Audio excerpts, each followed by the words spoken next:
Second. Thank you. We're live now. Thank you. Good evening, everyone. Welcome to our 13th of March regular Board of Education meeting. I'd like to begin by recognizing and acknowledging the Esquimalt and Songhees nations on whose traditional territories we live, we learn, and we do our work. Welcome. I wonder if we could have approval of the agenda. I think we have a couple of additions, but if I get a mover to approve the agenda first. Thank you, Trustee Magobi, seconded by Trustee Kwan. Now we have, I know, one addition to the agenda under I guess it would be A7, community presentations. Chief Delmanic of the Victoria Police Department will be presenting under A7 about school police liaison officers. Any other additions or amendments to add to the agenda this evening, folks?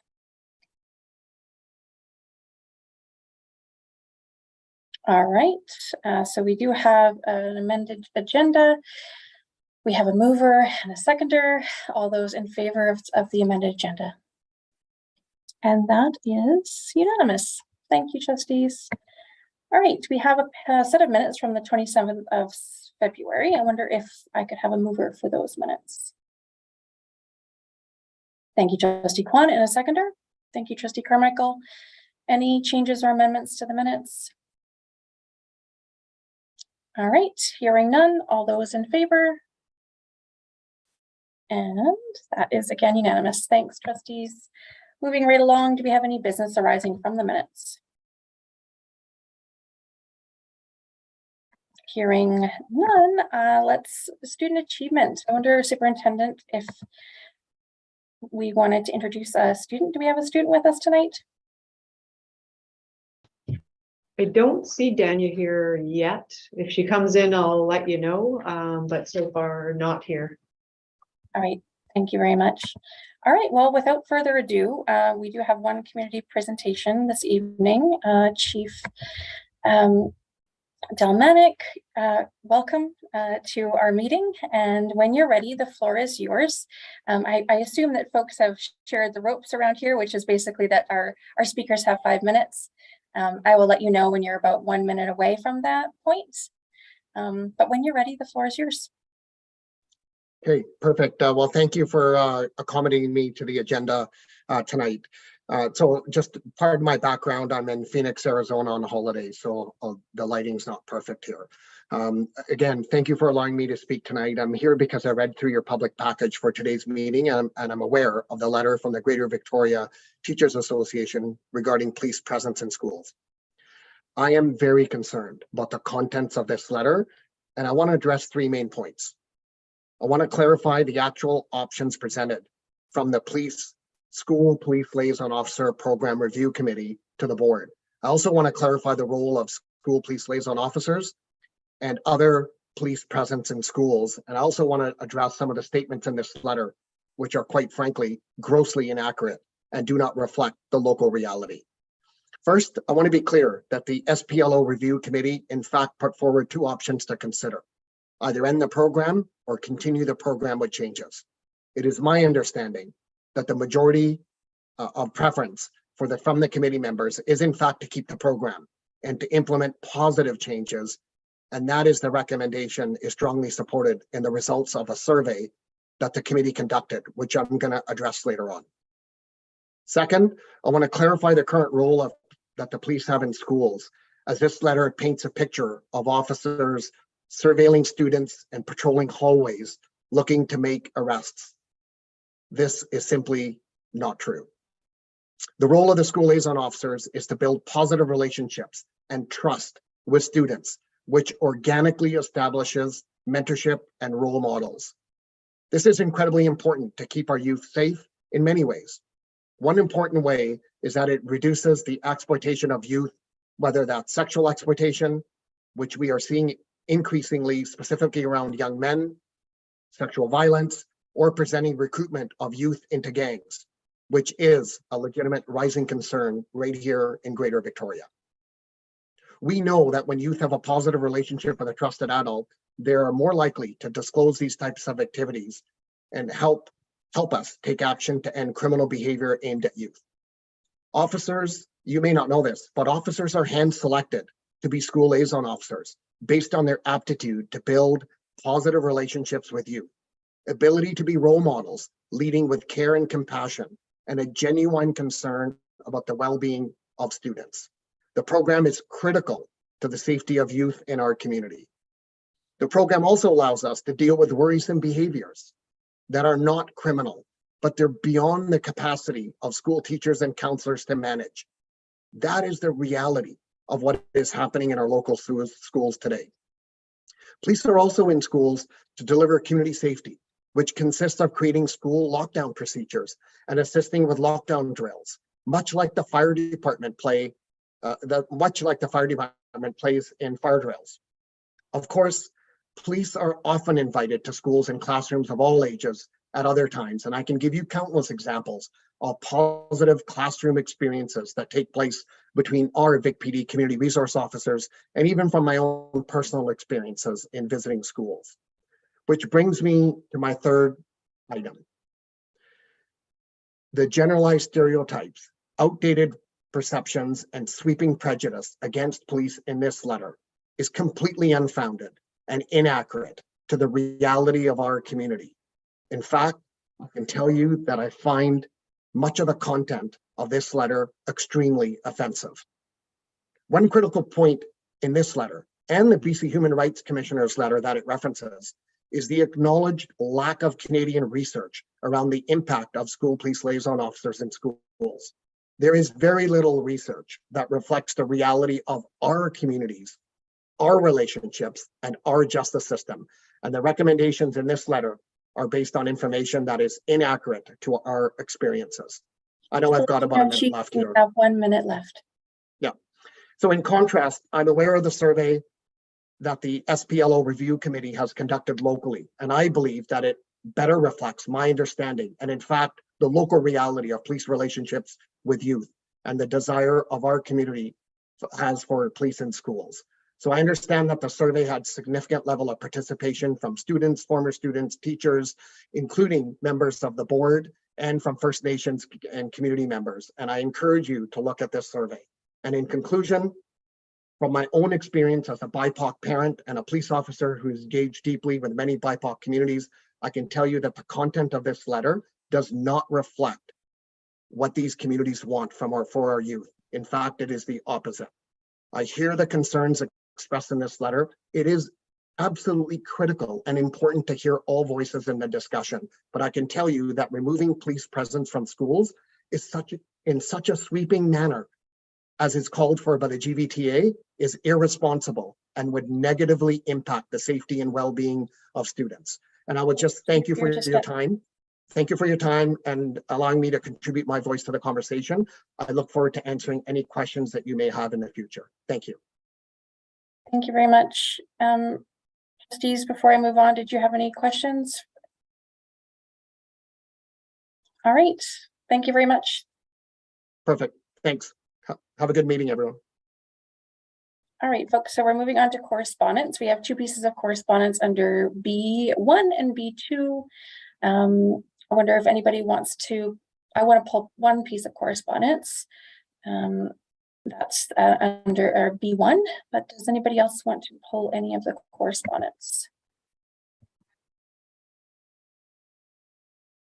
Okay, so under B1 is a GBT letter to SD61 trustees regarding the school police liaison program. And so I just wanted to clarify a couple of things, and I think it's quite timely. So the committee will speak for the committee, and the right way for the committee to speak is through the report that will be presented to the board. That report will come through education policy and directions. Now, appreciate that as we get closer to a decision, folks, there's sort of maybe possibly a high level of anxiety around that. And my understanding is that the letter that is under B1 is, really the position of the GVTA, and it's being communicated to the board, and it's the position that has been communicated at the committee level. And I just also wanted to, clarify that on that committee, we've got representatives from various folks. So whether we have got GVTA reps, we've got QP reps, we also have police reps. So there's 2 police representatives that are on the committee. There's parent reps, and there's trustees, and there's administrators. So it's quite a large committee. There is a divergence of views. The committee has not reached consensus. And so the report from the committee will come to the board for consideration, and ultimately it'll be for the board to decide how to proceed. So I just want to make that really clear that the committee needs to be a safe place for folks with divergent views to express those, and B, that only the committee can speak for the committee, and that the proper way to do that is through its report. But I think I just want to acknowledge that, there are divergent views, and we have not come to consensus as a committee. And so it will be up to the board to make a decision about how to proceed. But yeah, I would just remind folks that we need to kind of create space for divergent views, and really make sure that the actions that we take are creating that safe space for those divergent views to be voiced. Okay. I don't think anybody wanted to pull any other letters under correspondence, but so the next item is C1, and this is the chair's report. And I just wanted to highlight a couple of things for folks. One, just wanted to say a huge thank you to our board colleagues on the rest of Vancouver Island. It was an absolute privilege to hear Hereditary Chief Rob Everson speak to really the need for all of us as governors to address structural racism, to really speak truth around Indigenous history, and fundamentally the need to speak truth before we can meaningfully reconcile. And again, I just wanted to say thank you to the Little Bears, K-1 Indigenous student performers from SD61 Comox Valley, who sang and danced and very generously gifted us handmade pieces of artwork that they had literally made with their own hands and presented to each and every trustee that was in attendance at Vista. Shout out to my colleague, Trustee Kwan. I had the privilege of attending Vista with Trustee Kwan. We learned a lot about what other school districts are doing around various issues, and it was incredibly informative. The only other thing I wanted to flag for folks is just the budget, so the provincial budget information. So BCSTA, our provincial association, did produce a 2023 provincial budget overview focused on K-12 education. And in my report, there's a couple of links both to the press release and the report itself. And I would encourage folks to have a read through those. And then finally, just wanted to go through C1B, our April work plan, our board work plan, and just draw out a couple of key items. So during April, the plan will be to do the first, second, and third reading of our 2023-24 budget bylaw. We will also in April receive our water quality testing reports, and this is in relation to the ongoing monitoring for lead in the drinking water. We will look to pass a bylaw to approve the capital plan that has been submitted and approved by the minister. We will also be working to approve the school calendar for the 2 years that we're planning to approve this time around. And so again, I just draw my colleagues' attention and anyone else that's interested to the pack up and to that board work plan. Thanks very much. I'm happy to answer any questions folks might have. All right, seeing none, we'll move right along. So the next item of our agenda is C2. We don't have any trustee reports this evening, and we do have committee reports. So under D1, we have our Combined Education Policy and Directions Committee and Operations Policy and Planning Committee. We have draft minutes of 6th of March for information only. And then we have a number of recommended motions from the 6th of March combined meeting. We have 3. I'm wondering if folks would like to move those as a group, or if there's any motions from there that folks want to sever and discuss separately. Trustee Painter.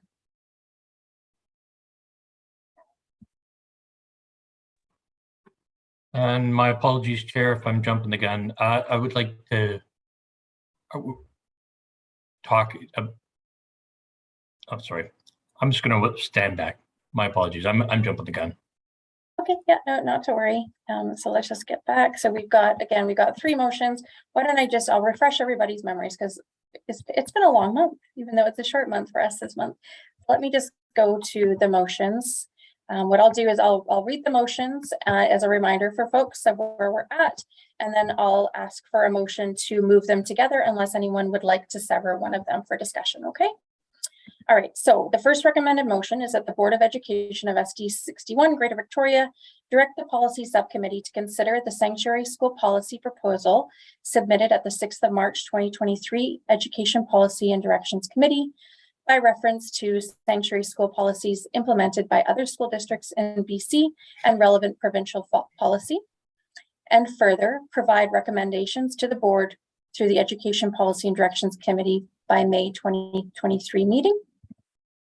The second recommended motion is that the Board of Education of School District Number 61 Greater Victoria direct the policy subcommittee to examine and review the process and guidelines in place for program accreditation and evaluation reviews related to provisions made in policy and regulation 6162.8, and provide recommendations to the board through the Education Policy and Directions Committee for any necessary additions or changes. And finally, the Board of Education of Greater Victoria, SD61, direct the policy subcommittee to examine and review the process and guidelines in place for consultation relating to provisions made in policy and regulation 1163, and provide recommendations to the board through the Education Policy and Directions Committee for any necessary additions or changes. So are we happy to move those 3 recommended motions as a group? If so, may I have a mover? Thank you, Trustee Kwan, and a seconder. Thank you, Trustee Mabobi. Any discussion, folks? All right, hearing none. All those in favor with a show of hands. And that is unanimous. Thank you, trustees.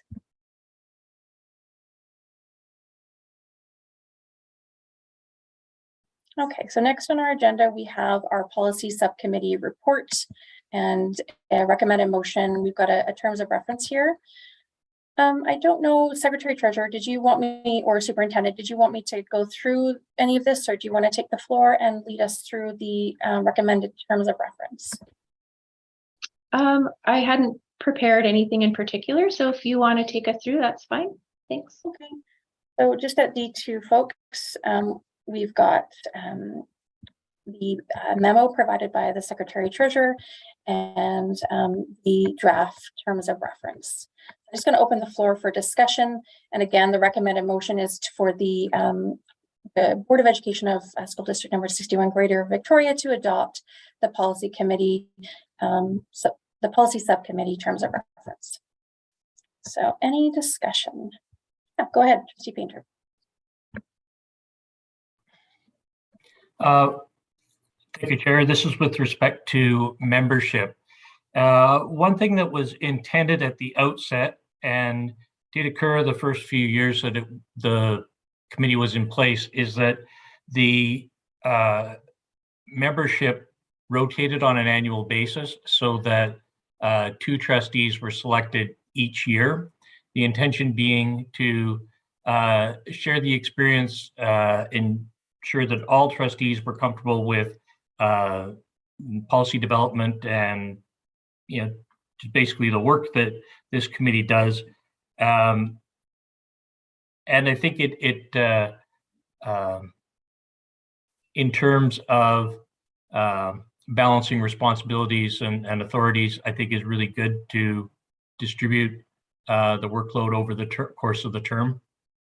And I don't know if it would be appropriate, but I would be moving a recommendation, a recommended amendment to the membership section. 2 trustees, 1 to chair, selected on an annual basis by the board chair. Thank you, Trustee Painter. And do we have a seconder for the amendment? Thank you, Trustee McNally. Any discussion? Trustee Kwan, go ahead. Not really discussion for that amendment, but also wondering if, with regards to the membership as well, you know, whether we feel like, or how do we incorporate some stakeholders in that? I know, you know, stakeholders may not need to be part of, you know, an ongoing policy subcommittee, but, you know, I'm sure their input is needed in certain cases, and just wondering if the committee and the terms of reference address that and how that's incorporated. Thank you, Trustee Kwan. Yeah, I think the only place in terms of membership that would create an opportunity to invite another party would be the line that says any other staff member as may be required by the subcommittee. I think what was envisioned is that a committee would work and then bring back the work through the appropriate standing committee. And then at the standing committee, the stakeholders more generally would then speed in to the development of the policy, unless the board gave other directions about how it wanted to see the policy developed. Like for instance, our bylaw on the development of policy provides an avenue for the board to give direction about policy development. So it might be that the board actually puts together a special committee and asks that special committee to consider a particular policy. So there are different avenues whereby policy could be developed and other parties brought in. We could maybe look to amend that wording, and instead of saying any other staff member, maybe it could be any other like stakeholder.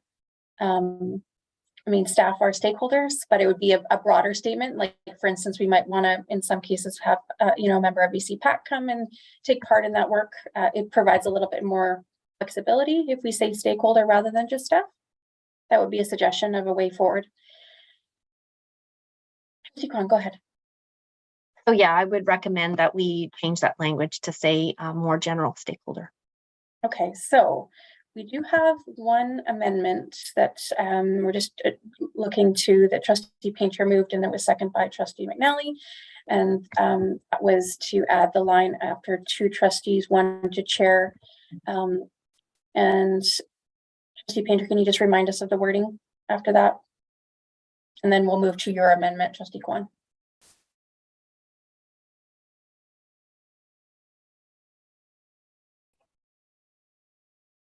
No, I do my best work when I can't remember it, but essentially it was two trustees, one to chair, selected on an annual basis by the board chair. Got it. Yeah, wonderful. That was very good. I think it was exactly what you said last time. Okay.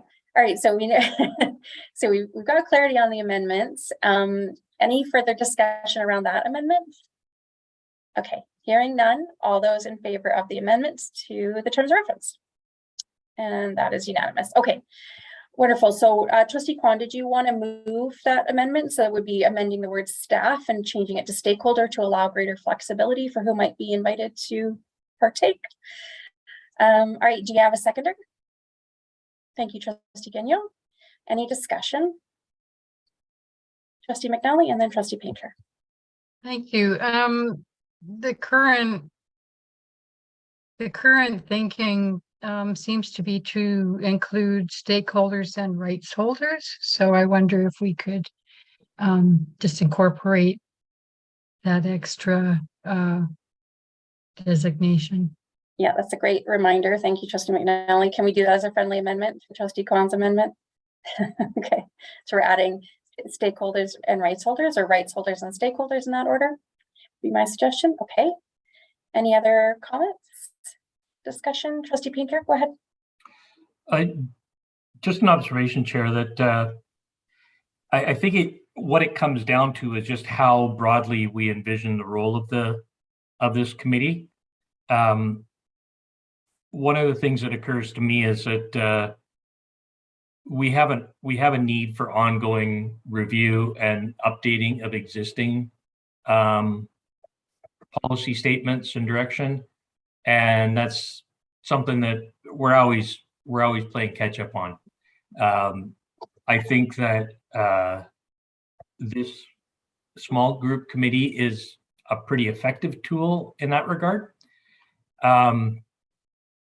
What my recollection from last term was that when it comes to development of new policy, the policy committee can work as hard as it wants, but the discussion is still going to start up again at ed policy or operations, and that's where we have the broad debate about what we envision, et cetera, and so in that respect, just in practical terms, because I am fully supportive of comprehensive consultation that engages all rights holders, all stakeholders, gets input from everyone. That's absolutely the right way to get the best solutions out of this. If we're trying to develop new policy, then I'd see that being appropriate. If we're trying to use this as a vehicle to maintain and keep our existing policies current, then I think it would be more effective to keep the group small and limber and have those broader discussions when it comes back to committee level. Yeah, thanks very much, Trustee Painter. Appreciate that. Trustee Gagnon, go ahead. Thank you, Chair. I have similar thoughts to what Trustee Painter says. The reason why I moved to second this particular motion was just because I feel that if we are coming up with the concept of a policy, having the appropriate voices in the room at the earliest possible stage is the best course of action. As Trustee Painter said, if we're just amending things, then it's not necessarily that we need those voices in the room, but allowing for that to be part of the discussion when we're talking about new policies. I feel that, yes, even though we're going to go to the Education Policy and Directions Committee or OPS and then to the board, it's still better to start from a good place so that we can end up at a good place. Thank you. Thank you, Trustee Gagnon. Appreciate that. Trustee Kwan, go ahead.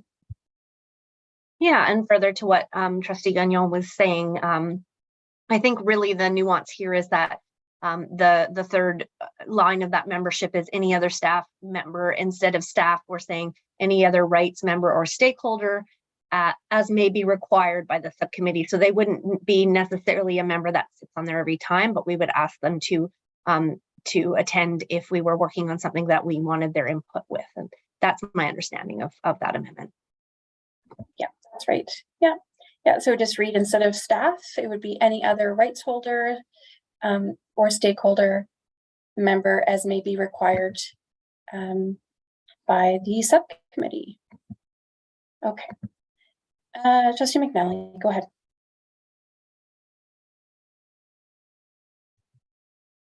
Just my intention wasn't to throw staff out of this. I just wanted to include other groups. So Yeah. what I'm gathering from the discussion here is staff is out of the picture, and I don't want that to happen either. Oh, not at all. So just to clarify, staff are stakeholders, right? So yeah, we absolutely couldn't and shouldn't exclude staff from a discussion on policy table. So yeah, staff would be, they are a stakeholder. So sorry, Superintendent. Thank you for waving. It's so difficult to see you against the white wall tonight.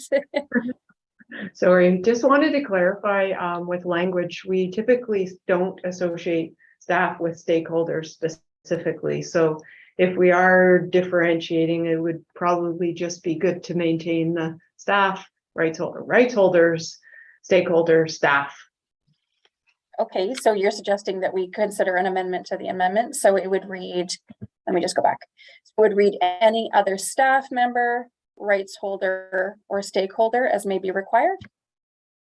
Okay, so does anyone want to move the amendment to the amendment? Thank you, Trustee Kwan, seconded by Trustee McNally. Okay, we have an amendment to the amendment, so let's vote on that first. Oh, sorry. Oh, yep. Sorry, my apologies, Chair. Would it be the board's indulgence to put rights holders first, please? Yeah, absolutely. So it would read any other rights holder And then what would be next? Stakeholder or staff? Or stakeholder than staff. Okay, so. Can I let's look- jump in here and say that there are any other rights holders? There aren't any rights holders Yeah, on this committee to begin with, so that needs to be dealt with. yeah. So it would read any rights holder, comma, stakeholder, or staff member as may be required by the subcommittee. Okay, so we need to, first of all, we need to wind this back. So we had an amendment to the amendments. Would the mover of that amendment to the amendment like to just withdraw that amendment? Thank you, Trustee Kwan.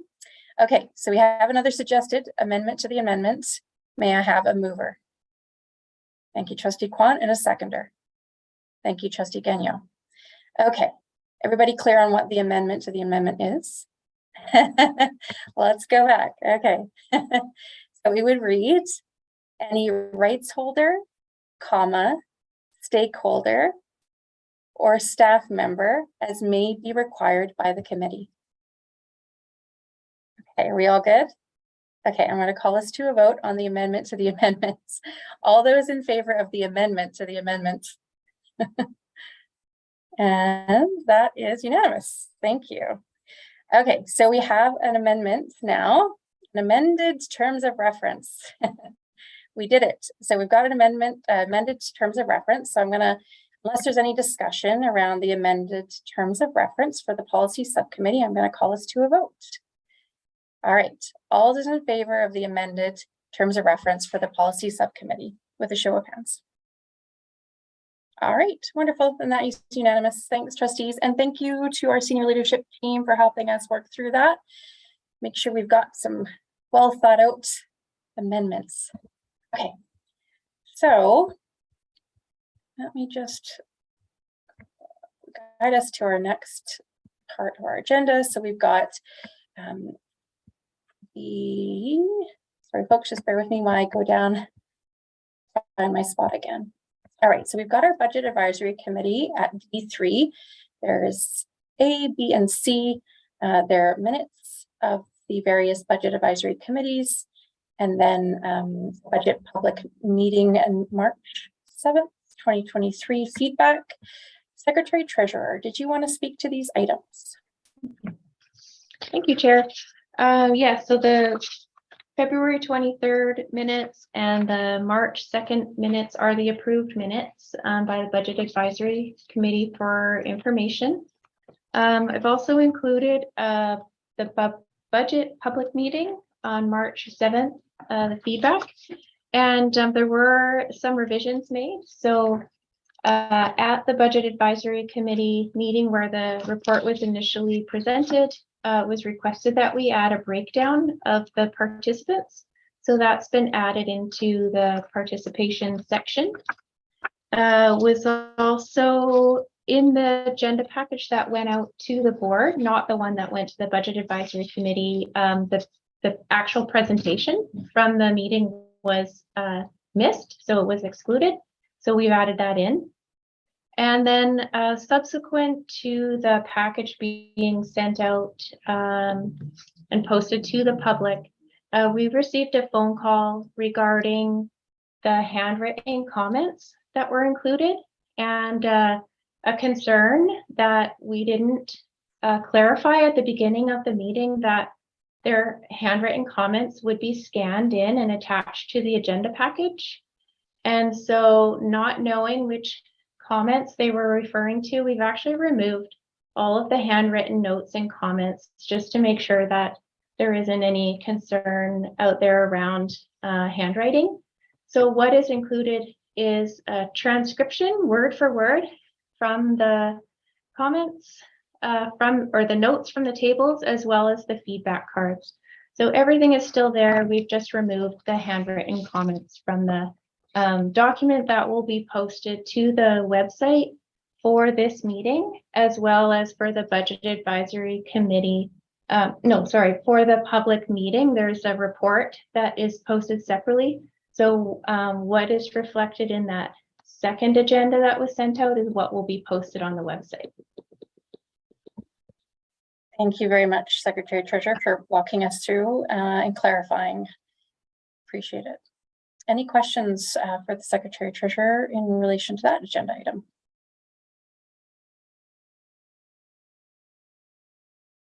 All right, so we're going to move right along to E1, our superintendent's report. Superintendent Witten, the floor is yours.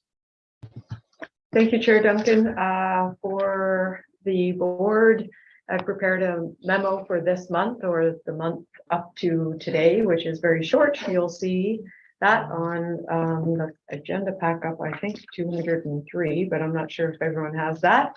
And then on the other side, just again, would like to express gratitude both to the ITL team for working through a weekend to ensure the system is up to date and as secure as it can possibly be.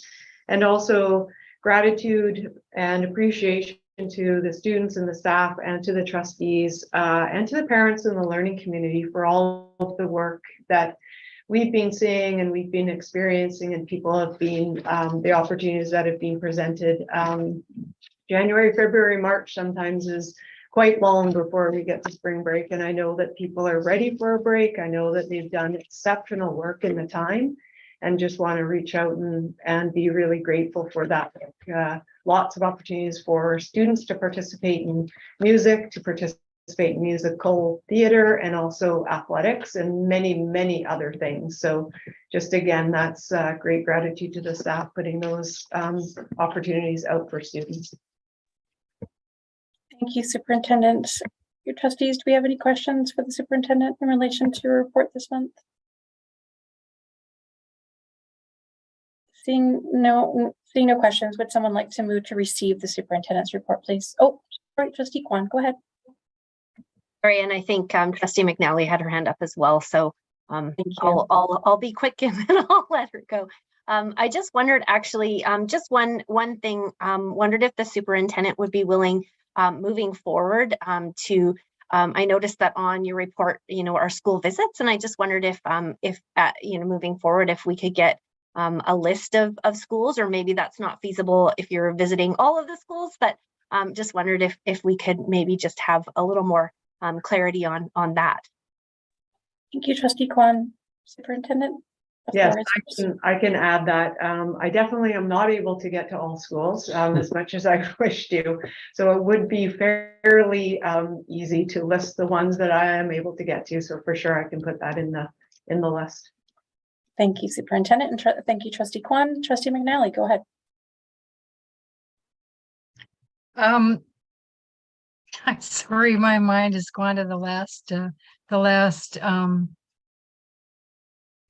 comment from Trustee Kwan, which is when we visit schools, I think it would be interesting to have some kind of report. I mean, when I was teaching, we made the school look as wonderful as possible because our trustee was coming, and I don't think as a trustee, when I did school visits, I learned a whole lot because it was a pretty curated tour. So it would be interesting for the superintendent to report back on, what was learned at that school visit. So, yeah, thanks. Thank you, Trustee McNally. Another suggestion for the superintendent. Superintendent Witten, I'll leave that suggestion with you unless you want to comment. Thank you. And again, thank you, Trustee McNally. I'd be happy to add that reason. It's varied usually, so that would be good interest for the board to know. Thank you very much. Trustee Gagnon, the floor is yours. Thank you, Chair. Just kind of in relation to what Trustee McNally was saying, questioning whether we would want something like that presented publicly or in camera, just to know if there were certain details that may not be publicly available, if that was something that we could consider as well. Thanks. Thank you, Trustee Gagnon. Yep, I'll leave that to the superintendent to consider when presenting the report. Thank you for the thought. It's always good to remember that, isn't it? Okay, so I wonder if I could have a mover to receive the superintendent's report. Thank you, Trustee McNally, and a seconder, Trustee Mabobi. Any discussion before I call the vote? All right, all those in favor? And that is unanimous. Thank you, folks.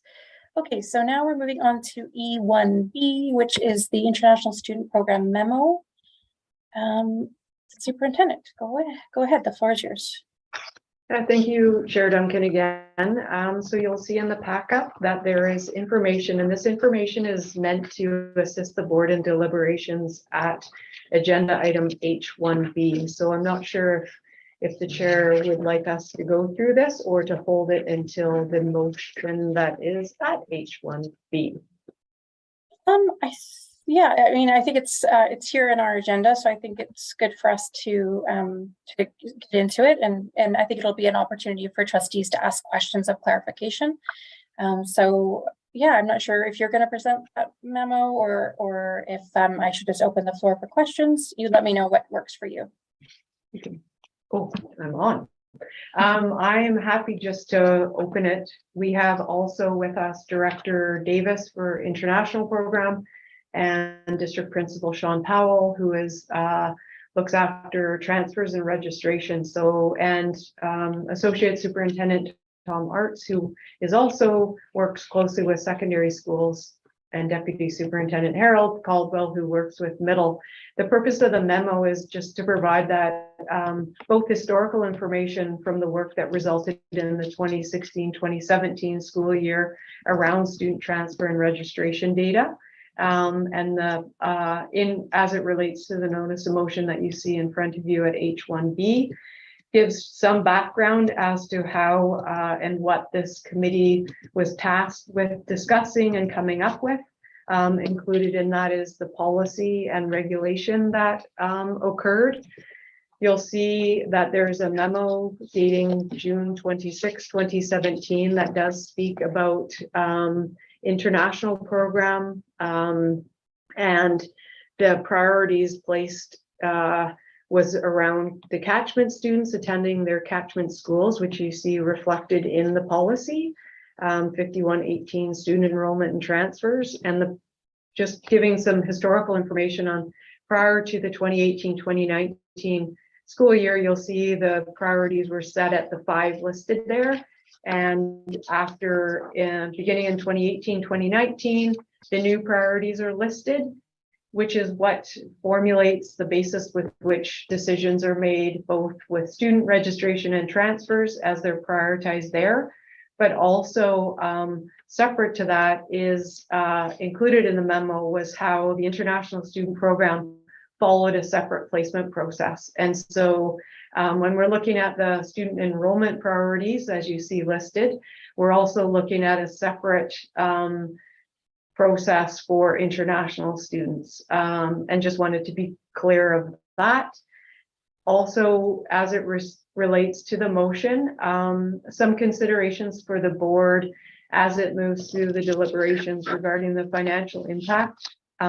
Should the motion move forward, or an iteration of the motion also impact, or some considerations with regards to the homestay families, staffing at mostly secondary schools, and also where we're at with this student transfer and registration process as it did begin November 2022, and where, as you can see in the timeline, well into that process. So again, the purpose of the memo is to give as much information as we can with regards to where we're at in the process, what considerations can be made, and also what the numbers are currently in the student registration priorities, as well as where we're at with international student allocations and how many of those allocations have been met to date.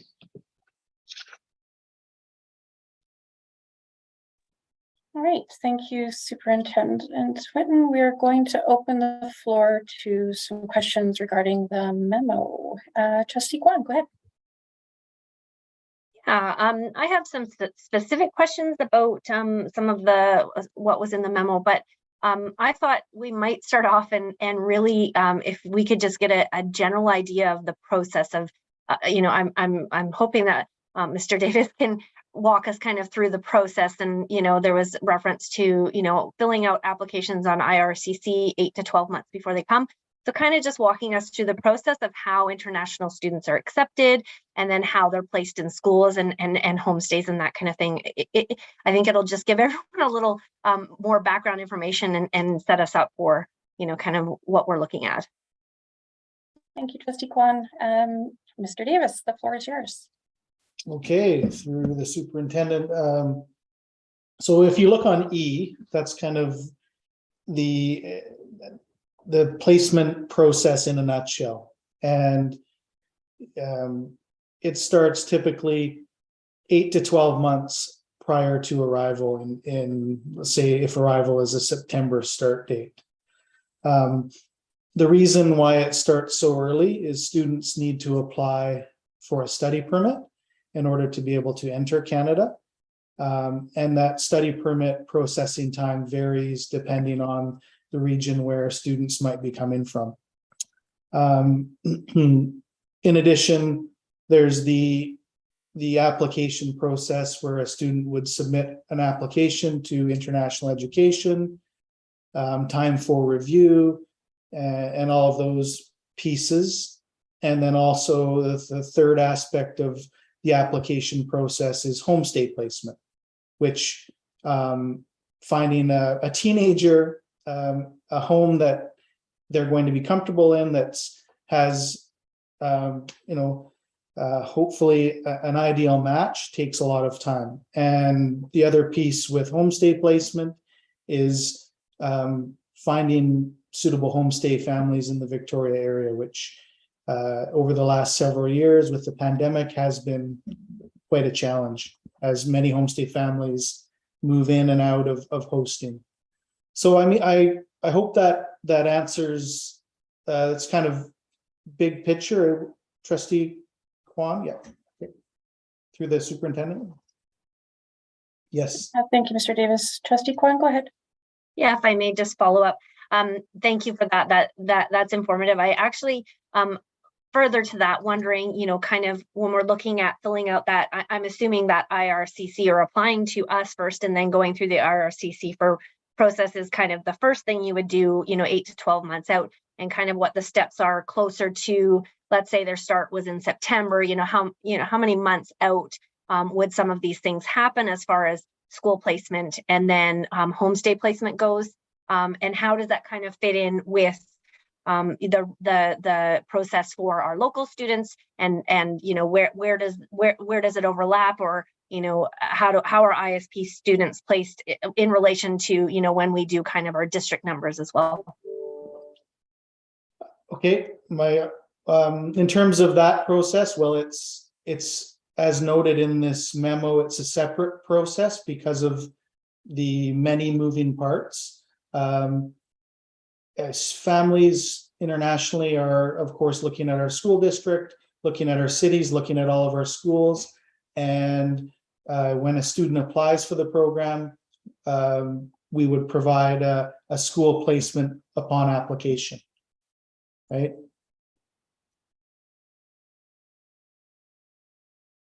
Yes, Trustee. Sorry, following up again through the chair, if I may. Yeah, go ahead. So the application application is actually, you're talking about the application through our district. Yes. And that would be the first step. So we actually give them a school placement when they go through our application process through our district.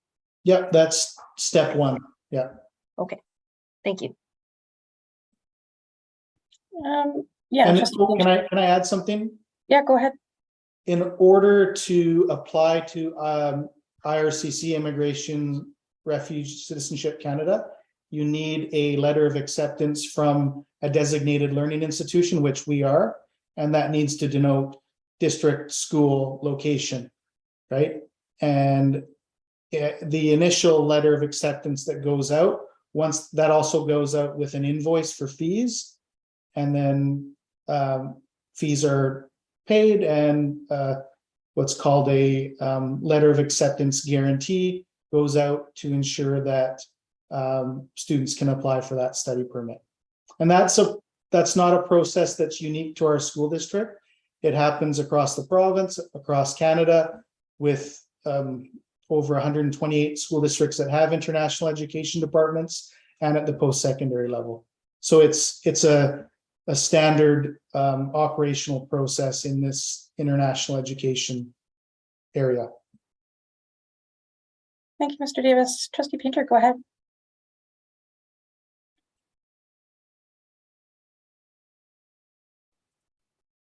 Sorry, I actually caught myself and didn't rattle on while I was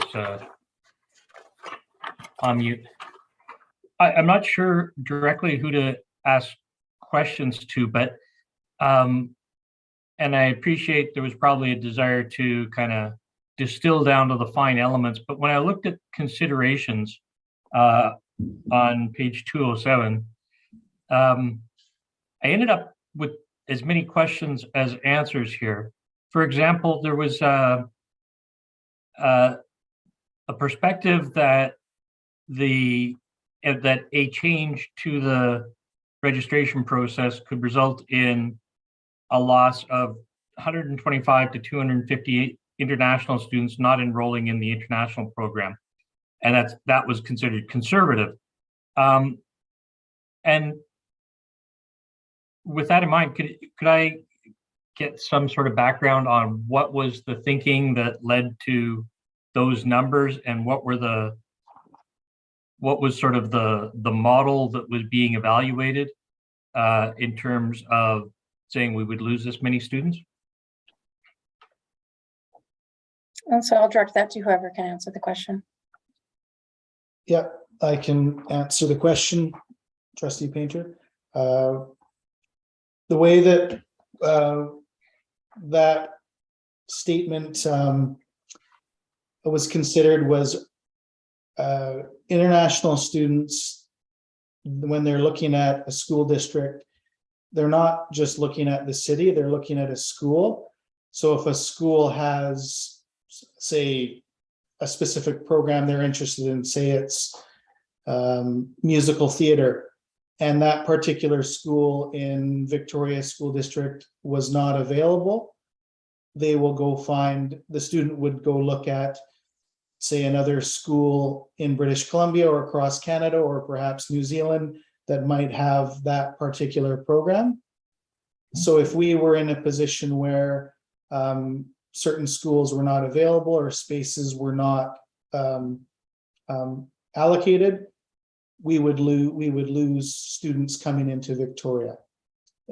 And it's no, I can follow the logic there. This is these are pretty significant numbers. And it would seem to me that to be able to make this kind of projection, there's an expectation that certain schools would not be available, or like just the idea alone that you know there might be lower limits on the number of international students in a given school without specifying schools. I'm not sure how you were able to come up with this kind of an impact. Thank you, Trustee Painter. And then Dr. Davis, are you able to provide a little bit more context to how the 125 to 250? Oh, pardon me. Sorry. Yep. We got the light not great here. We're all white. No, not to worry. Yeah, I might be able to add a little bit more to this.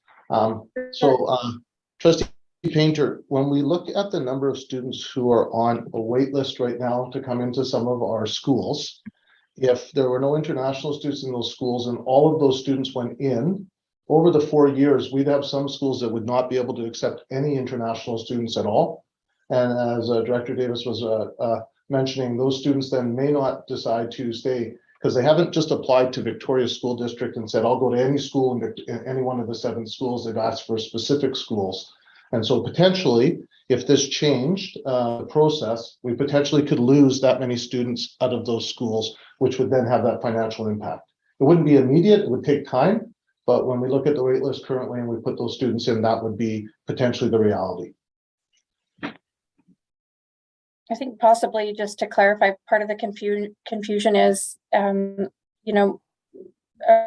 programming. So when we look at most of our international students being in grade 10, 11, and 12.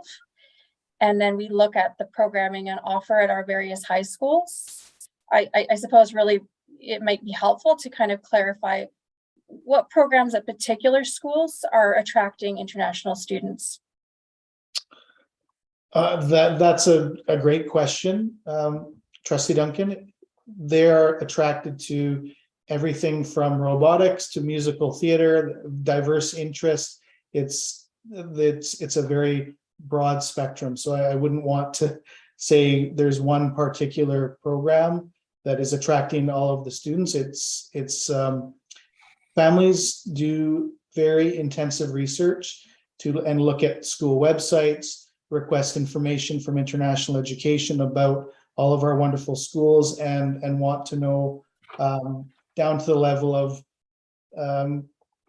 they want to know about our teachers. It's wonderful. Like it's one of the favorite parts of my job is to describe all the great things going on in our schools, but it's a wide array of questions on specific classes, programs. Sometimes they hear about an excellent teacher and they ask that question. So it's quite extensive. Trustee Gagnon, go ahead. Thank you, Chair. In a similar vein to the financial impact question about loss of funds when we don't maximize our ability to bring in international students, I know that Lambert Park Secondary, for instance, is under-enrolled, and there is I believe, correct me if I'm wrong, Jeff, there's a policy in place that student population has a maximum of 20% international students. Is that correct, before I keep going? But we don't have a policy around that. No. That would be, I would say, a guideline, and it's more around at what percentage is that international student enrollment, for lack of a better term, too high, where international students are saying, "Oh, I'm here, and this school is, 25% international," and they hear a lot of the language from their home country. So we do get some consternation or complaints when the percentage gets very high, but there's no specific policy. Chair, can I continue? Please do. So just noting that, thank you for that. And that does make sense, that we want to make sure that there's a social and cultural, I guess, experience for the international students to achieve.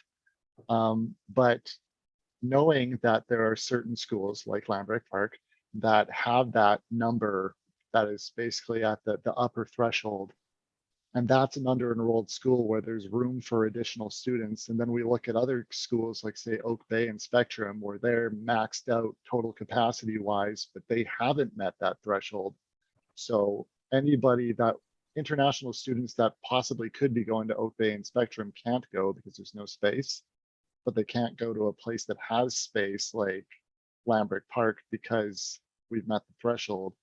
So I look at the greater population and wonder if there's something that can be done that can essentially shuffle the deck that doesn't adversely impact students' abilities to attend in their own catchment areas, which is, I know, a difficult question, and I haven't come up with an answer to it, but I was hoping one of you could.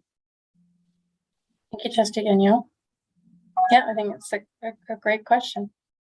So If anybody can answer that, yeah, go ahead. I just want to clarify that under the policy and regulation and the transfer and registration practices, we place in catchment students. So when we're talking about who may not be able to access a school, it isn't the in catchment students. It's not the non-enroll, or it's not the re-enrolling students, and it's not the in catchment students. Those ones are placed.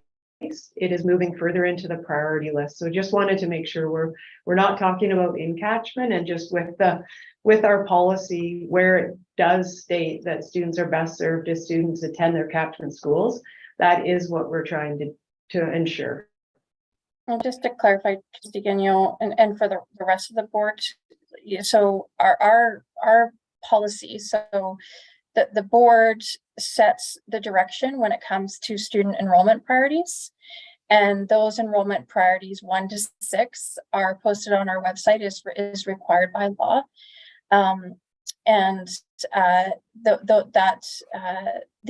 The re-enrolling students are number 1 on priority wise. Catchment area siblings, catchment area students, non-catchment siblings impacted by a change to catchment boundary, non-catchment area siblings, non-catchment area students, and out of district students. So that's the order of priority that was that's the board's policy around student priorities. So just wanted to clarify then. So let's just say this. If we were tomorrow to accommodate all of our local students priority wise, and so we go 1 to 6 of our student enrollment priorities, and we place all the students that are currently waitlisted, all the local students that are currently waitlisted, are we anticipating not having enough space for our international students, so for the fee-paying students? Jeff, do you want me to take that? Yes, please. Thanks, Sean. Trustee Duncan, can you just, I want to make sure I answer the question. Are you saying, could we accept all those that are on the current wait list for transfers right now? No, what I'm asking is, if tomorrow we place all of our local students who are currently waitlisted at various levels of priority according to the student enrollment priority set by the board, are we worried if we placed all of our local students that are currently waitlisted, are we concerned that we would not have enough space for our fee-paying students, so for the international students in our schools? If we placed all our students that are currently on a wait list into our schools, we would not have enough room for our in-catchment students. So we have a number of sites across our district where we don't have the capacity we're at, and it was just reiterated, was that we're accepting all of our in-catchment. We have a very small number of out of catchment siblings, so we're really close to accepting all of those students as well. But if we're talking about accepting all of the students that live in Victoria into any school that they desire. No, that's not the question. So if you, why don't I direct us to the packet? Maybe that'll help. If you go to page 210 of the packet, there's a table there. The first table that we see is high school enrollment numbers. It's the first column is school capacity. Then there's a second column, projected school enrollment for the following school year for 2023-24. And then at the far right side of the table, there's total transfers that are currently waitlisted. And then we've got a list at each of the high schools of the number of students that have a right to enroll at various places in our school district. But they will be assessed on the basis of the student enrollment priorities. So then depending on where they land. So for instance, and this was in order of priority. So the first order of priority, according to the board policy setting the student enrollment priority, is re-enrolling students. Second priority level is a catchment area sibling. Third, a catchment area child. Fourth, a non-catchment sibling, a non-catchment in pathway student, and a non-catchment out of pathway student. That's one category. And then an out of district child. So my understanding of our board policy is that when we're assessing requests to transfer and to attend different, like local student requests to attend various schools in our school district, that we process those requests based on the student enrollment priority policy. And what I'm pointing out is that essentially by treating international students as though they were catchment students, we're prioritizing them first above all of the local student priorities. And so, I guess what I'm saying is that if we were to address all of the, let's see, on the first table, we've got Oak Bay, there's 68 waitlisted. Reynolds, there's 29 waitlisted currently. Spectrum, there's 28, and in Vic High, there's 18. If we were to address the enrollment needs of those students that are currently waitlisted, would we not have room also for our fee-paying international students? Just a couple of things before I answer that, Trustee Duncan, if I may. Where we're currently placing our international students is after, was that the third after catchment area child. So we are accommodating all of our catchment area students that are wanting to go to their catchment schools. And then, if I may, just so that we're singing from the same hymn sheet, I think the point is, though, that I'm trying to make is that there's all these other levels of priority that we assign other students in our district, not just catchment students, but other students. And so essentially by prioritizing or treating international fee-paying students as though they were in catchment students, essentially what we're doing is we're removing the priority level that we should give to all other 5 levels of priority that the board policy addresses. I don't know if that helped to clarify it or if it made it more confusing, but it's a fairly straightforward thing in my own mind. So let me know if I can explain it in better terms. no, Essentially, no. Go ahead, Sean. Go. No, I was waiting for the question at the end of that. It was more of a statement, but perhaps you could just reframe the question again that you'd like the answer to. Yeah, so let's look at the table on 210. I'm with you. And let's just take an example. So let's look at Reynolds. So right now, there's 29 local students who have been waitlisted. And what I'm understanding or what I'm hearing from Mr. Davis is that our fee-paying international students are basically put into one of these categories that have been added that are not categories in our student enrollment priorities policy. They're pre-transitioned. So essentially they're treated as though they're in catchment students. No, pre-transitioned are just students that come from pathways that go into their catchment secondary school. Well, let me rephrase. Are international students being treated as though they're in catchment students? Are they being given the same priority as our in catchment students? No, our in catchment students are prioritized before our international students are placed in schools. And so the second priority would be the international students after in catchment students have been prioritized? I guess because of the priority we spoke about earlier in the meeting that our priority is to the catchment students and then international students after that. Okay, so they're given second priority. That is exactly the point and the clarification I wanted to get. Thank you so Sorry, much. can we just provide some clarity on that if we may? Sure thing, absolutely. Thank you. Yeah. So as policy, we have that international students have a separate process. So they're not put into any of these categories. They follow a totally separate process, which Mr. Davis works with each of the schools to ensure that there's space for all catchment students to go in, and then looks at a number of different factors around how many students will be in the school. But if we were to look at the table, Trustee Duncan, as you're referencing there, if we were to take all 68 students, for example, or 29 students at Reynolds or whatever it is, and put them into the school, we would not have space for those students to come into the school currently. And so students would have to come out. And then next year, if that same number of students came in, we would have no room for any international students there. So that's what I'm saying. It's a domino effect that grows if they are not placed before that. So I think that's why the policy says it's a separate process to ensure catchment students get in, and then international students, as well as in many cases, other students on many other schools can get in as well. And just to be clear, thank you so much, Associate Superintendent Arts. Appreciate the clarification. I guess the point is that there is absolutely nothing in our K-12 student enrollment priority policy which indicates that our fee-paying international students are being treated as though they were, second to in-catchment students.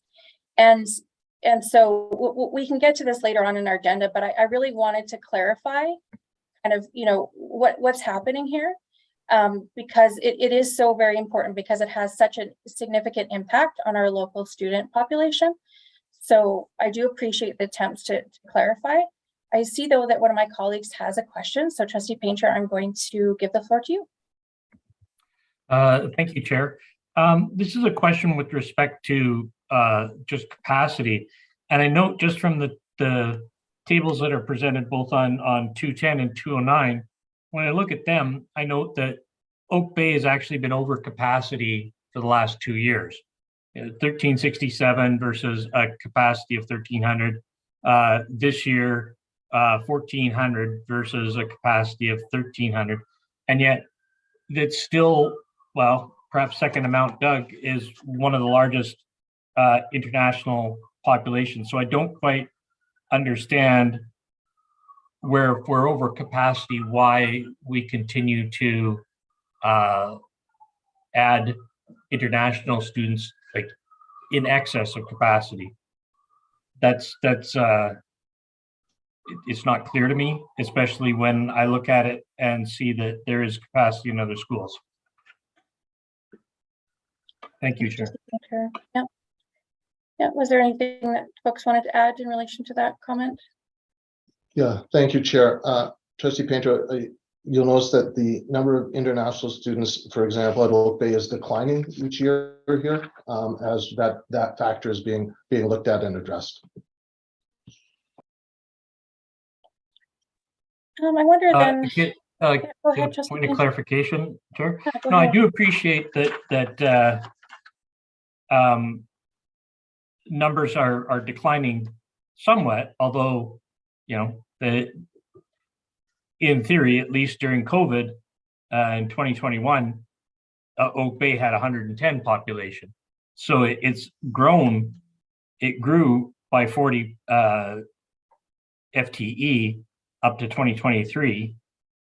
And next year it's going down by 20, but within the capacity of the school, what that's telling me is that there are still students, even though the school is over capacity, who are still being accepted into that school for registration from the international program.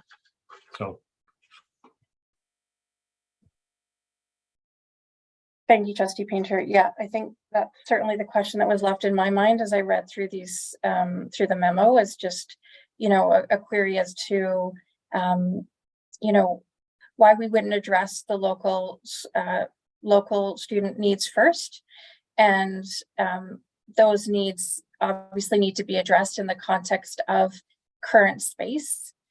And then knowing that, because of course we know that the kids that are coming forward to transition, some of whom are in catchment, some of whom are in catchment or out of catchment, but in pathway, and some of whom are siblings. So, you know, the idea that we can't accommodate our local student priorities according to our policy because we've got you know, things sort of front loaded, that essentially kind of like jumping the queue. That to me is my concern. It's one thing if we had a capacity issue, but there's space elsewhere. So I'm wondering if trustees have any other questions in relation to that. Oh, yeah, sorry, go ahead. Sorry, just to again follow up. So at the conclusion of the 2017 student enrollment or student transfer and registration process, the board received a presentation on behalf of Superintendent at that time, as well as Director Davis, who did speak about these enrollment priorities and how international operated separately. And recognizing that was 5 years or more away, I think that if the board was interested in moving forward in reviewing these priorities, what we've been tasked to do is follow the policy as it's written and where it says that the students are best served if they attend their catchment school. So that's what we've been operating on in this policy. And that, so when we're looking at the allocation for each school with regards to international students, we're making sure that in catchment students are placed first. And then as it has been presented to the board in 2017, the international student program and programs of choice and academies sit outside of this. And so it may be in the board's interest to move forward at some point in the future with reviewing the policy and regulation, so there is clarity. But I just want to make sure that people recognize this was the policy and the regulation that we were following and placing and prioritizing catchment students. That's what is listed here is the priority is to catchment students. Yeah, thank you, Superintendent. And just to be clear, so that student enrollment priorities is a standalone direction from the board. And so there's a lot of like other policies that are complementary, but by no means do those complementary policies override the board direction, which is set out in the student enrollment priorities. And so I guess that's my concern, is that there seems to kind of, you know, the board gave some direction back in 2017, and there has been really a real lack of transparency about the fact that there's this secondary process that's going on that prioritizes fee-paying students over the needs of local students. And it's not just catchment area students who are supposed to be prioritizing, right? There's a whole list of priorities that were set by the board, and that are a lot of those students that fall within those other priority levels aren't being accommodated in schools. And those have big impacts. And I'll speak to that when we get to the motion, but you know, I lack of clarity is concerning to me, because you know this is so important. It's so essential that we understand what the direction of the board is and isn't.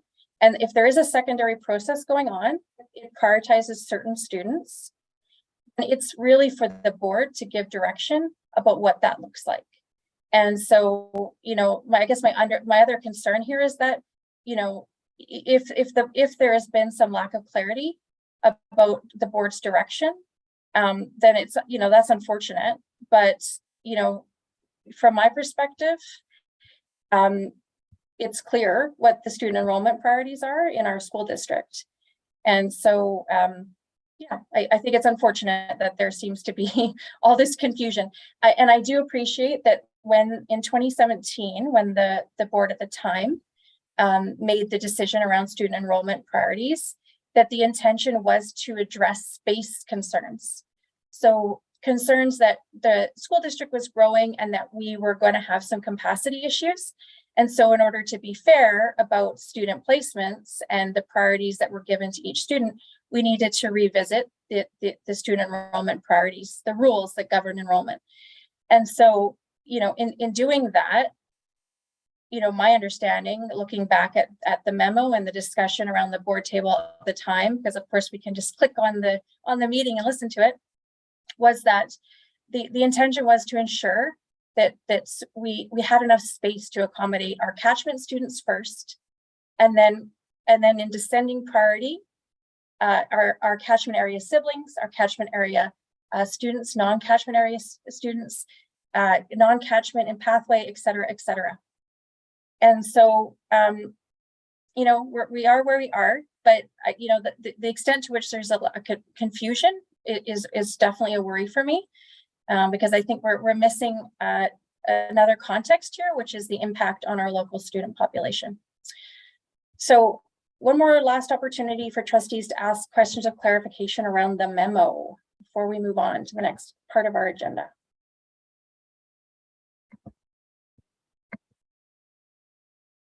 Okay, so let's get back to the next part of our agenda this evening, folks. Oh, I believe That Trustee is Gagnon has a question. Oh, thank you, Trustee Kwan. Sorry, I was looking through for the next spot in the pack up. Trustee Gagnon, sorry, I did not see you. Go ahead, the floor is yours. I know we kind of touched on this already, but I'm just wondering, like, is there anything that precludes us from, like, we're talking about the priority of international students and where they're assigned. Is there anything that precludes us from, with a school, particularly like Oak Bay, that is over-enrolled or projected to be over-enrolled by 100 students, from taking the international students from there, we're looking at an projected allocation of 130 and allocating them to a different school, like a Esquimalt that has 11% international and will be projected to have capacity next year, or Vic High. I don't understand why we have schools over capacity or over enrolled that don't have to be if we reallocate the international student population. Yeah, thank you, Trustee Gagnon. Very well put. I wonder if I can open the floor back up to staff who might be able to provide some context. Yep, Director Davis, go ahead. Yeah, I think just one consideration is international students.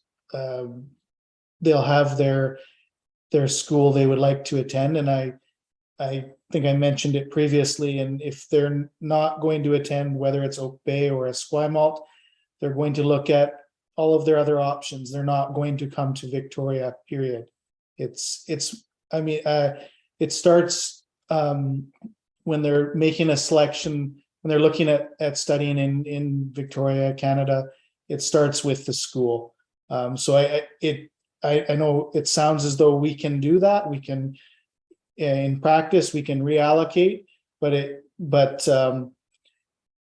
it wouldn't happen on the ground with students and their families. They would, if they couldn't go to the school that they hope to go to, they would go to another school, and then we would have an enrollment decline within international. The other issue that we would experience if we shifted the application process, or the separate process that we have that was identified in the 2017 memo, would be international students having a very tight timeline to apply, and it just wouldn't work.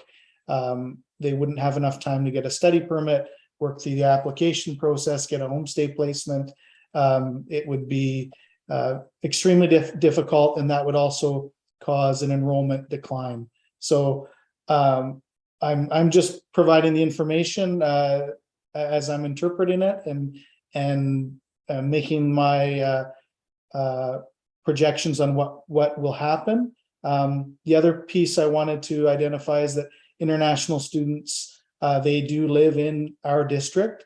They arrive and they live as close as possible to their school. We also have international students who come with their family and purchase or rent a home in their as close as they can to the school they're attending. So there's many other considerations that could be brought forward regarding this topic. Thank you very much, Trustee Gagnon. You had a follow-up, and then Trustee Kwan.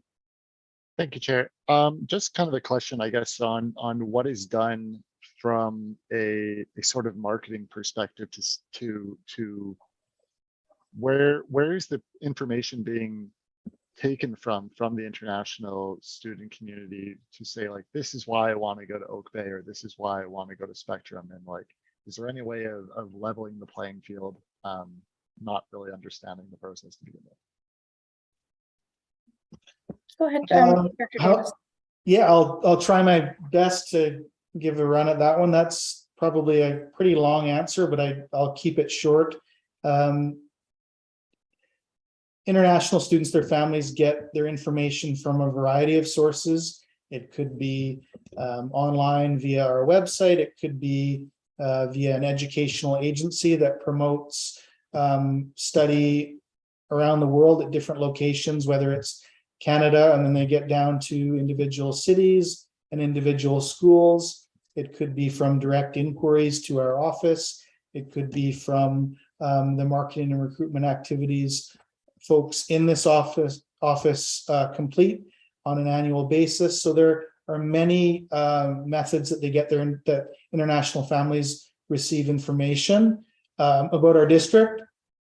And of course, we are always trying to position all of our schools in the best possible manner. And but people form their perceptions and have their ideas about where they want to go based on the programs that they're interested in.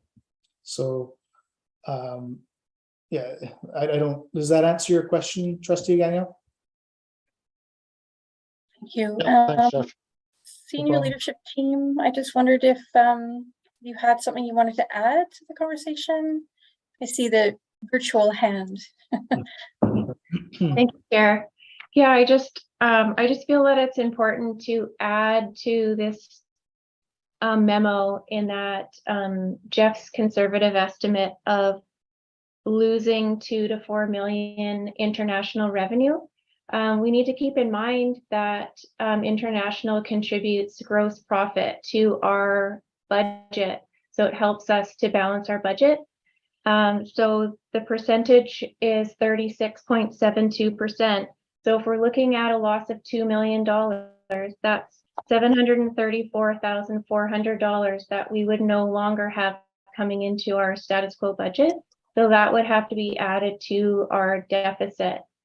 If we're up to 4 million, we're looking at $1,468,800 impact to our budget for next, like I'm assuming next year or whatever year that this would be implemented.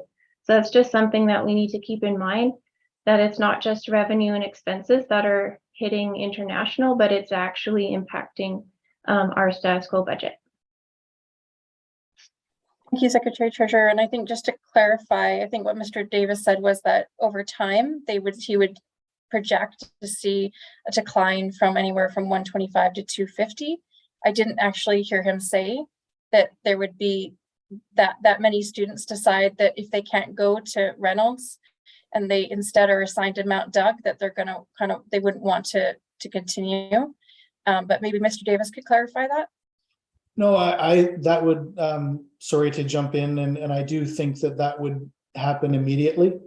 That would happen, and there would also be some potential repercussions around the application process and having been assigned a school, and international education is based on contract law, and we're entering into a contract with families around fee for service. And if we're changing the agreement at a last minute kind of scenario, that would be very difficult, and there would be a lot of upset families around the world. So I think it would happen immediately if students were told, no, sorry, we're just going to change your school, or even students who are out, because the majority of students are returning students on a graduation program who are here now.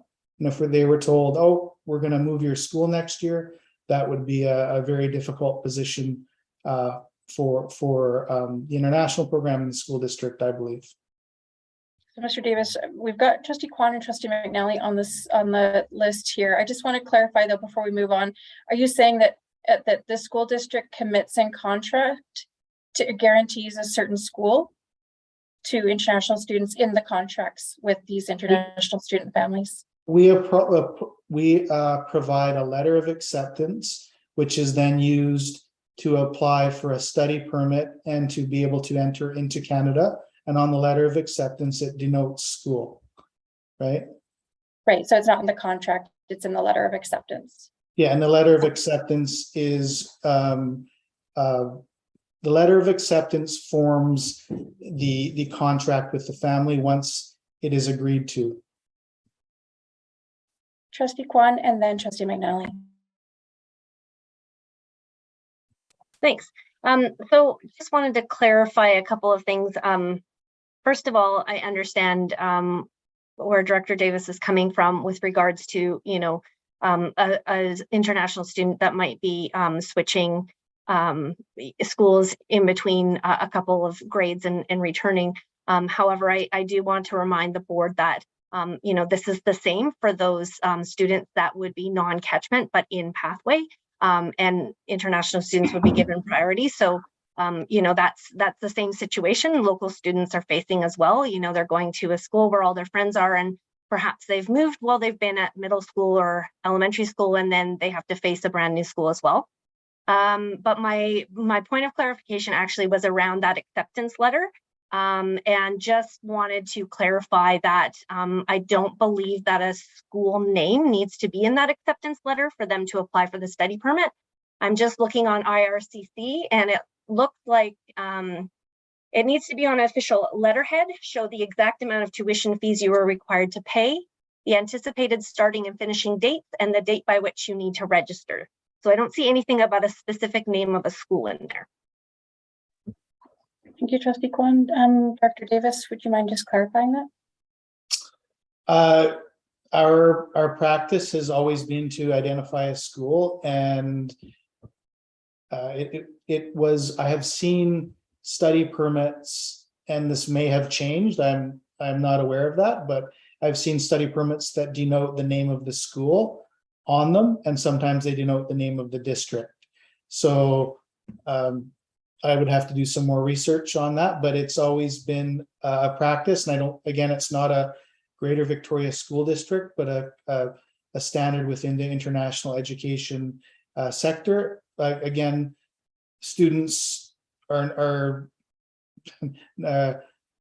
I don't want to say not interested, but they are very hesitant to attend. They don't know, they need to know which school they're attending in order to come over here. It's a big, obviously a big commitment, and for young people, quite a, we always tell them they're so brave for coming over and at a young age and coming to our school district. So I think that having that school designation is very important.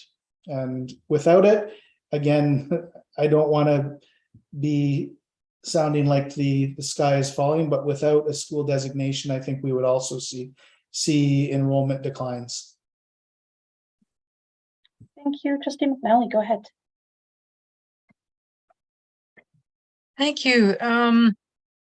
Well, let's just cut to the chase. This is an opportunity for students who are lucky enough to have parents who might be called in the elite category to choose schools that they feel are going to be prestigious, and graduating from those schools is going to be a prestigious achievement.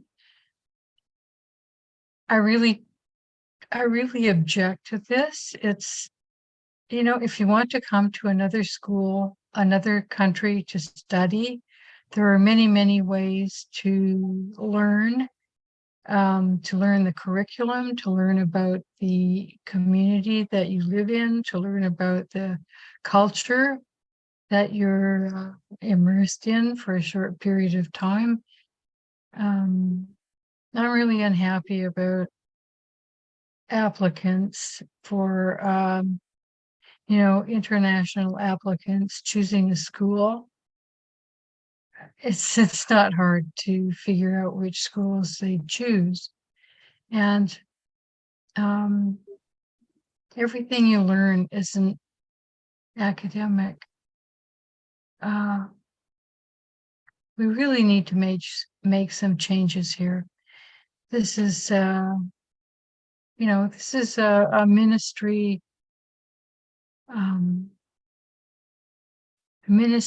entrepreneurial effort. And I have a lot of problems with it. Thanks. Thanks, Trustee McNally. We'll get into kind of discussion of how the board wants to move forward under new business. So unless there's any more questions about the memo, then I think we will move on. Our next on our agenda is trustee questions. So another opportunity for trustees to ask some questions. I'm going to open the floor to my colleagues.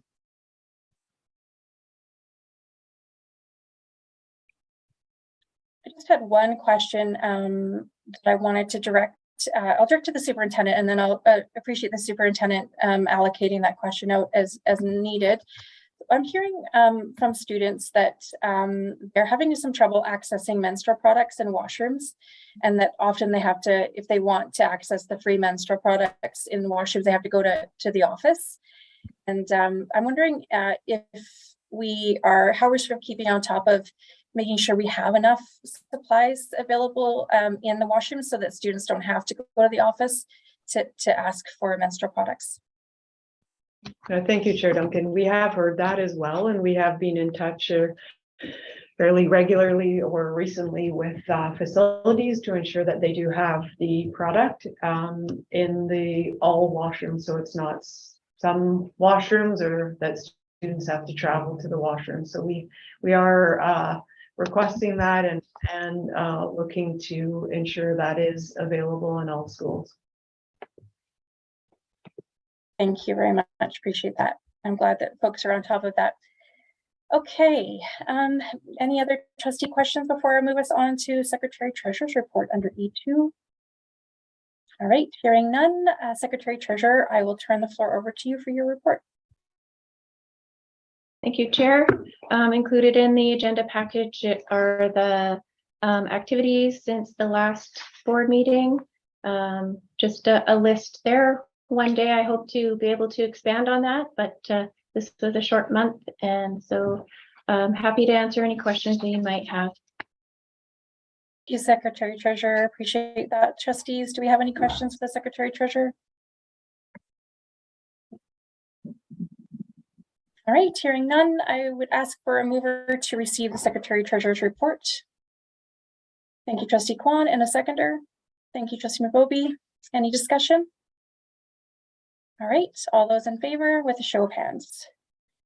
And that is unanimous. Thank you, trustees. All right, so moving on to question period. So do we have any questions? Let's just have a look here. I'm not seeing any, but I just want to confirm with the superintendent. Do we have any questions coming through to another mailbox I might not have access to?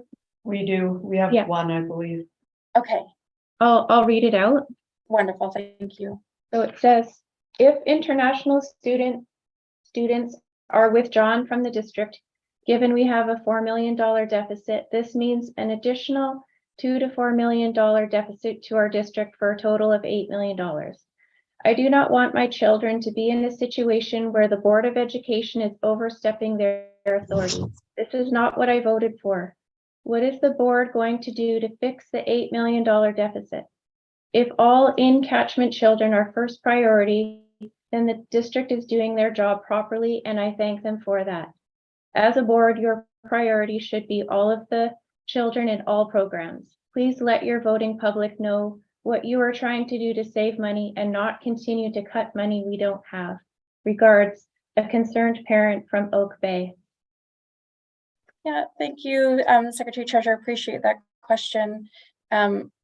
Although I don't really speak on behalf of the board, I just would want to clarify for that parent's benefit that the board does have the power and authority under the School Act to set student enrollment priorities. It is down to the board to set that direction and for staff to implement that direction.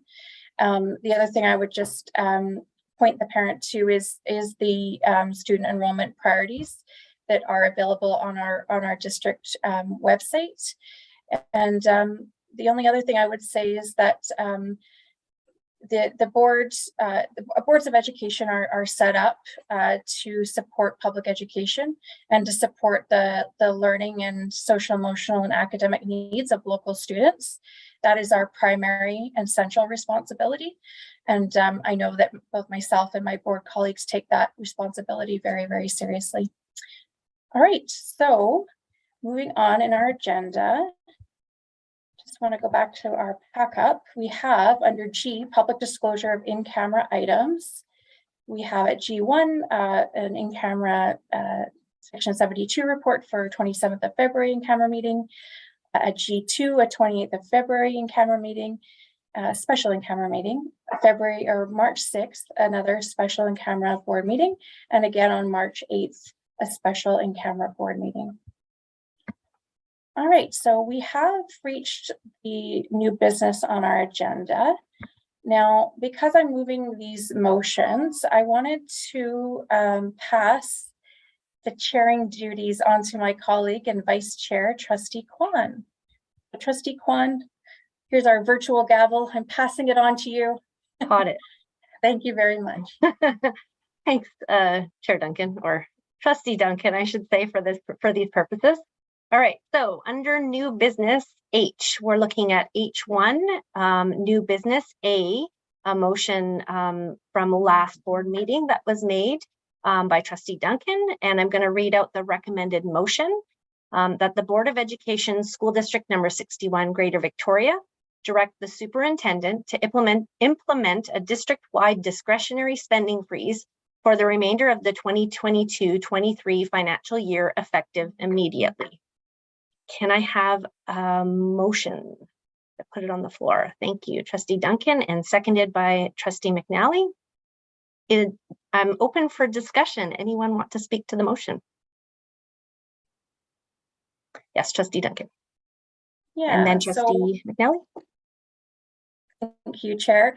So I'm bringing this to the board for consideration. This is something that was raised at the Budget Advisory Committee level, but as the Budget Advisory Committee is tasked with making recommendations to the board for the 2023-24 financial year, I thought it would be prudent to move a motion in relation to this financial year, and in particular the last few months of the financial year, to look to considering potential spending freeze on discretionary spending in order to address some of the concerns around our projected budget shortfall. So really interested to hear from both my trustee colleagues and staff around what we think could be achieved by putting in a spending freeze for the last quarter of the financial year. Again, this would be on discretionary spending.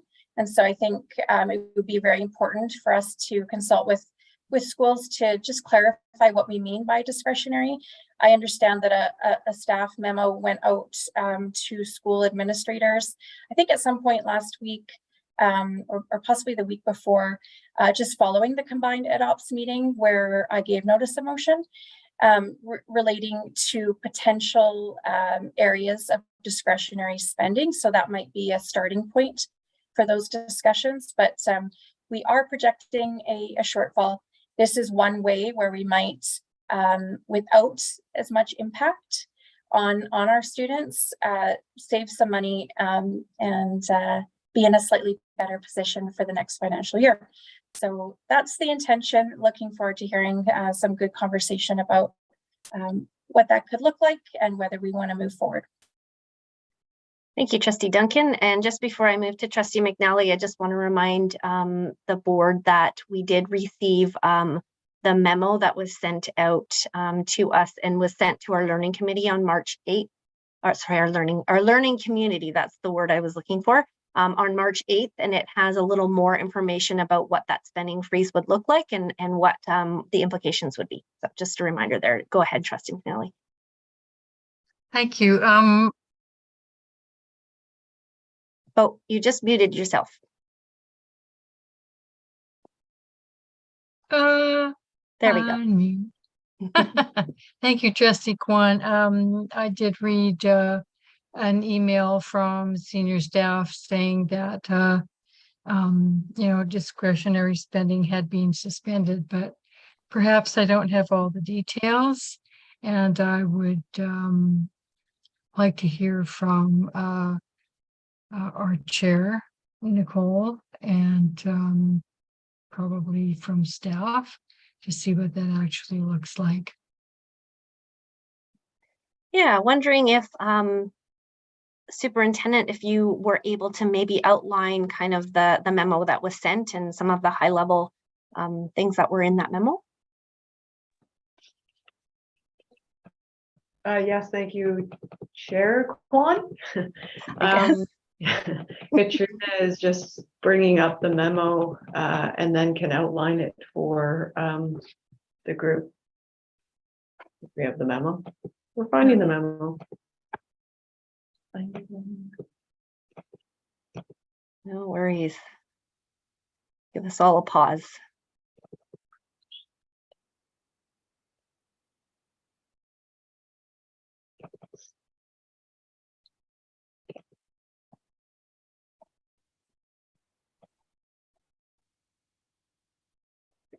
Okay, I found it.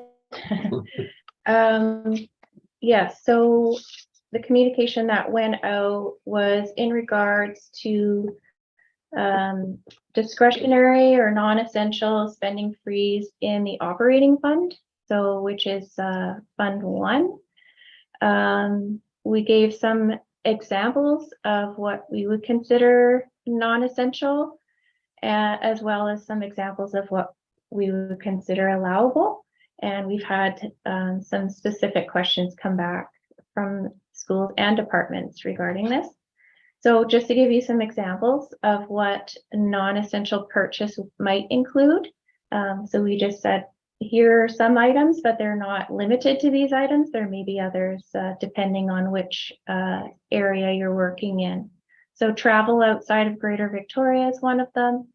Training costs, unless you're required to maintain a professional standing in an organization. Conferences, food for staff and district meetings, staff events and gifts. We have put a note in there excluding end of year recognition event because of a shift that we've made this year with our retirement event and shifting that out to schools or departments. Meeting room rentals, school funded projects. So those are things that go through facilities, can be department or school. If there's any projects that they want facilities to do, those that are now closed. Equipment and supplies, so held to essential needs only. Capital purchases, including computers and peripherals, unless it impairs your ability to do your job. iPads, Chromebooks, furniture and equipment, cell phones, etc. Local mileage, with a comment to try to reduce by holding meetings online. Release time and extra staff, so TTOCs and EAs paid for using department or school-based funds, and suggesting to change the time of those meetings so that those costs don't need to be incurred if possible. New projects or initiatives. Those are the examples of non-essential. And then there's examples of allowable spending. So spending, so this is special purpose funds, and that would be non-public fund, student and family affordability fund, French, Ready, Set, Learn, Strong Start, and provincial resource programs. And then for spending and community link, those need to go to the deputy superintendent for approval. Spending of special grants. So we have special grants that we receive for after school sport and arts initiative, and also targeted grants for Indigenous education. And then we said classroom resources and office supplies that are required for the current year. Obviously, you know, education still has to continue for the rest of the year, and supplies are going to be needed by teachers and staff. We're not stopping that, but we're saying don't purchase excess and don't purchase ahead for next year. And then filling of vacant positions would be allowable. So, and then we just explain, you know, this is not exhaustive. If you have questions, to reach out to senior leadership team, and we just want to make sure that our responses to questions are consistent and applied equitably across departments and schools. And as I mentioned, we have received questions coming back from schools to see if they are considered discretionary or not, and we've been working through those. Thank you so much for that, Secretary Treasurer. I really appreciate you running through that for us. Any questions? Yes, Trustee Duncan and then Trustee Painter. I just wanted to acknowledge that we have some stakeholders around the table that also might have some questions. So I know it's not on the, well, it is on the floor, so apologies, and I apologize for not flagging that earlier. But I just wonder if we might want to relax the rules to allow our stakeholders to comment on the new business. Absolutely. Thank you for pointing that out. That would be my mistake for not including you before. And so my apologies go out to all of our stakeholders. Do we need a motion to include them? I think just a friendly yes, or we're good with. Okay, great. So do any of our stakeholders, you're invited at this time to ask questions or, you know, comment on anything if you prefer. If you'd feel comfortable doing so. I don't see anything. Any questions from anyone? Trustees, stakeholders? I guess I had, if I may, then oh, sorry. Go ahead, Trustee Painter. I know you were on my list, and I will allow you to. Okay. I'll cede the floor to you.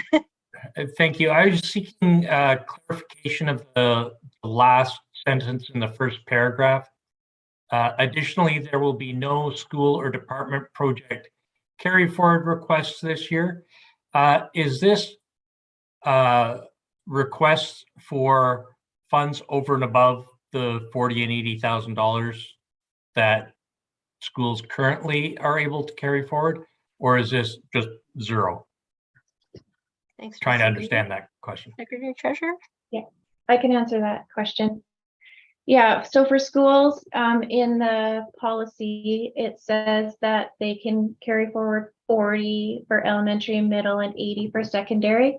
And then if they have more than that, I believe it's 10, anything over 10,000, they can ask for a special approval to carry that forward for a special project. So we've just eliminated that option for this year. And most departments cannot actually carry forward for special projects, but there are, we have had some special things come up. So we've just said just no department requests for carry forward this year as well. And that will help to build a bigger surplus. Thank you, Secretary Treasurer. If I may, I'll put myself on that just to clarify. And I think, especially for public who might be watching this as well, is, what are the implications for, let's say, planned school trips and maybe staff or anyone who's going along on those trips. Go ahead. Yeah, thanks. Yeah, I can answer that too. I would say probably 100% of the trips, field trips like that, are not held in the operating fund. Okay. So they would be in what we call a non-public fund or school generated funds. So if you're collecting funds from parents or doing fundraising, they would be held in that account. So they would not be limited. And we're just strictly looking at operating fund, which is where we generate our surplus from. Appreciate the clarification. Thank you, Secretary Treasurer. Trustee Duncan. Yeah, thank you, Chair. I just wanted to sort of point out that there's other ways too that the board could contribute to some of these reductions, just in terms of our own travel. We do have an annual general meeting of our association where we could, for instance, choose to just send a small delegation, just enough to do the work, and rather than have the entire board go. So there's some other ways too at a board level that we can contribute to further reducing some of those expenditures. Thanks for that reminder, Trustee Duncan.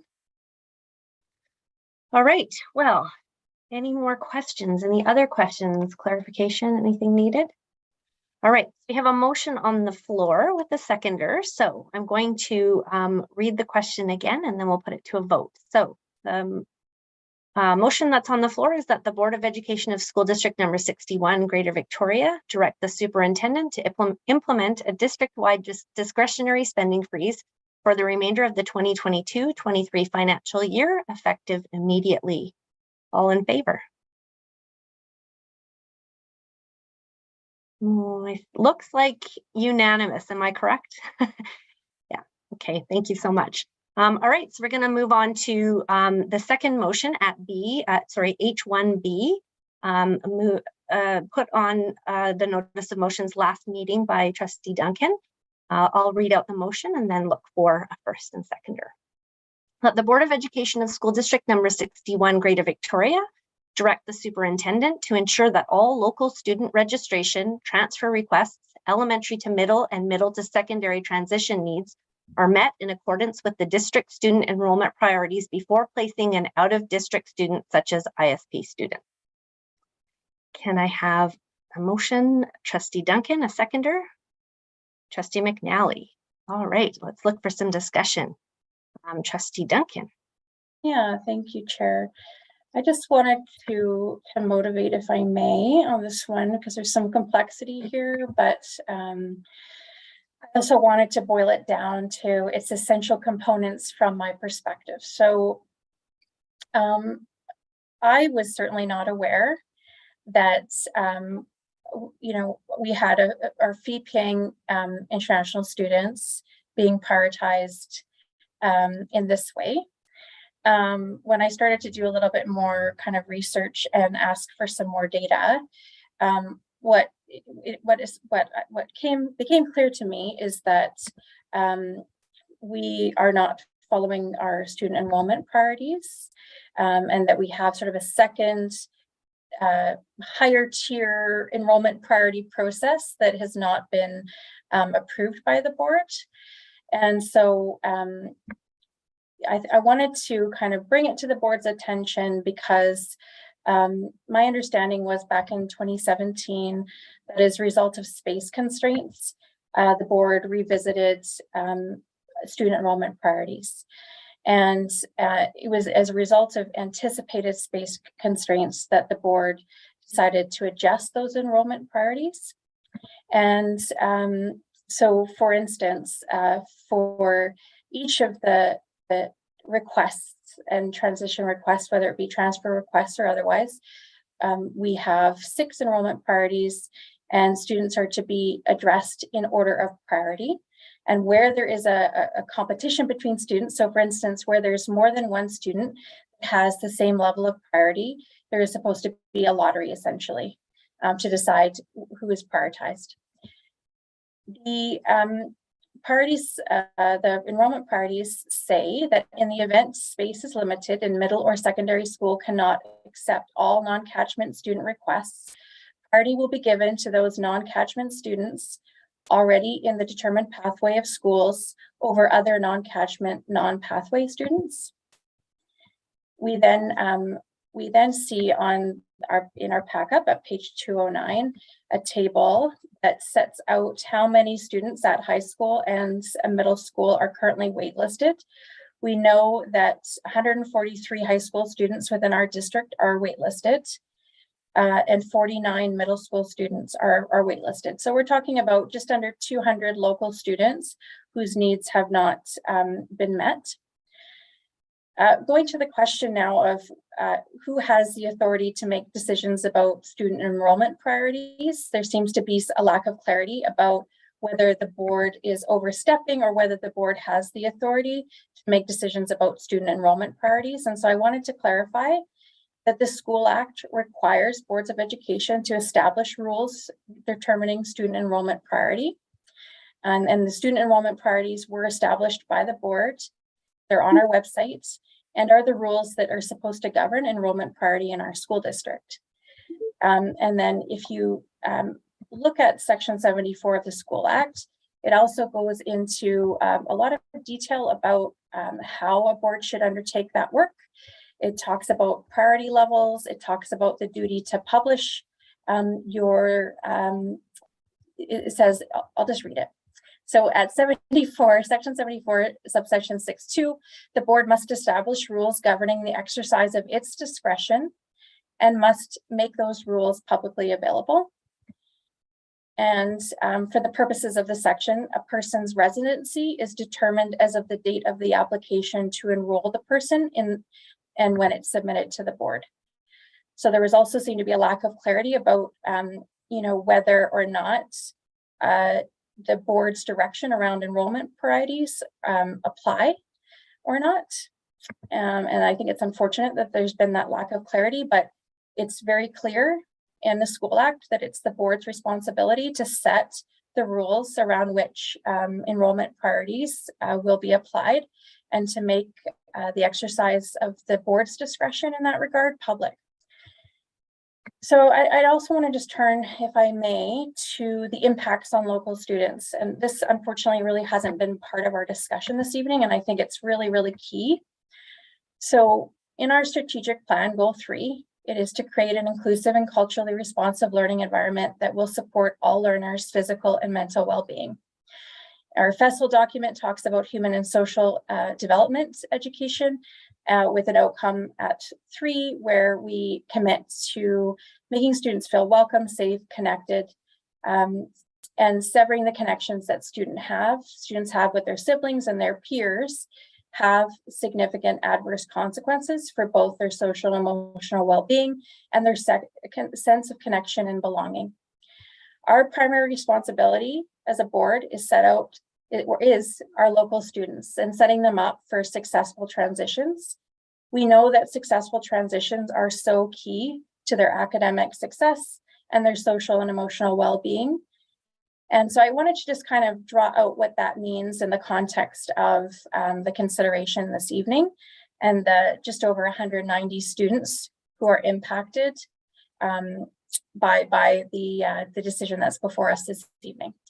So first of all, I want to say that we have to consider the social emotional health and well-being of our students and their ability to successfully transition from whether it's elementary to middle or middle to high school. Our policy 5135 student transition, in that the board recognizes the importance of a district-wide approach to student transition in order to ensure a sense of belonging for all students. So I want to draw out a couple of examples, some of the impacts on local students of the approach that we're taking at the moment, and really what I'm calling for in the motion. So at the moment, we've got students who are transitioning to middle school from elementary or from elementary rather to middle, or from middle to high school. And so for the students that are transitioning from elementary to middle, some of them have been with their peers for 5 years and are being told, we're sorry, there isn't space to accommodate you because you're no longer in catchment, despite the fact that you're in pathway. So for middle school students transitioning to high school, some of those students have been with their peers and in their learning community for 9 years. And what we're telling those students is that we're sorry, you're not high up on the priority list, even though the rules set by your Board of Education say that actually you should be accommodated. You should be able to be accommodated at your pathway school, despite not being in pathway, or you should be able to be accommodated as a sibling out of catchment sibling. So these are the considerations. This is the local context for our local students. And, you know, I want to stress, because it's really unfortunate that unfortunately some of the conversation that's occurred has been framed as though you know, it's either the board supports, you know, international student program and fee paying students and just continues as per usual, or they don't. I think international student program is great. It provides some wonderful opportunities for international students. I absolutely support international students. My problem is that international students, so fee paying students, are being prioritized over local student priorities as per our student enrollment priority policy that's been set by the board. So my concern is that by kind of allowing the status quo to continue, and believe me, I was surprised when I learned this. I didn't know this was going on because it's not transparent. What's going on and the approach taken to international student placements is not clear on the website. It's not listed on our student enrollment priorities policy. And I think if it was, chances are this motion would have come to the board table before now. So essentially what I'm saying to my colleagues is that I firmly believe that there is space to accommodate the international students. But the question is it appropriate to be prioritizing the needs of our fee-paying international students over the needs of our local student population? And I just would close by saying that, you know, we're a public education system. And, you know, our mandate is to provide quality education for our local population. That's our first and foremost and our primary responsibility. And I think when some of these programs develop, they're wonderful and lovely, and they help us to balance budgets, but they can't proceed without proper board oversight in terms of enrollment priorities. and they shouldn't be, it shouldn't be at the detriment of the needs of our local students. So it's not an either or. It's really just about accommodating local student needs and then placing our international students, our fee-paying students, after we've done so. So thank you very much to my colleagues for letting me open and kind of set the context from my perspective to kind of frame the conversation. Thank you, Trustee Duncan. I'm also going to apologize again. I haven't learned from my first mistake that I will include stakeholders in our discussion here as well, because I did not leave space for you again, and my apologies. Please accept my apologies a second time. Sean Powell, I did see your hand kind of shoot up for a minute there and wondered if you had something to say. Yes, thank you, Trustee Kwan. I just, and thanks, Trustee Duncan. I do want to highlight for the members of the meeting and anybody that may be watching, just how large this process of registration and transfers is. And we've talked about the number of 190 students being affected that are on the wait list. And I would put forth that it affects far more students and families than 190 that have gone through the process. It starts in mid-November when we advertise and we share with our learning community about what our next steps are. And in early January, we have French immersion kindergarten and transfer, and we have English kindergarten and transfer. We have grade 6 late French immersion registration and possible transfers. We have program of choice that comes right after that. And then we have our grade 1 to 12 transfer process, which, you know, we had 808 people that took part of our transfer process this year, and almost 70 of them were successful transfers amongst our schools. So many of the people that were part of that process were successful. The other people that I was alluding to, though, we have a number of families that have moved to be part of a catchment. They wanted to go to a certain school, and they've taken upon that to make that happen. So they're part of that transfer. As we come to the end of the transfer process, all letters have been sent home, and so we're really at the end of this long registration and transfer process that affects many people in our learning community. So I just wanted to highlight how long it was and how an involved process that it is for those people that are looking to transfer at all 3 levels. Thank you very much. Any other questions or discussion, comments? I might take this opportunity. Oh, okay. Trustee Painter, go ahead. Never at a loss. One question I had is around timing for implementing this, and I would appreciate hearing from Trustee Duncan as well as staff just on, well, what the plan or what the thoughts were, and then also just a reminder, given where we are, and Principal Powell just said we're nearing the end of the process. Would this be for next year then, or are we planning on going back and doing more this year? Thank you. Yes, SLT. And then Trustee Duncan.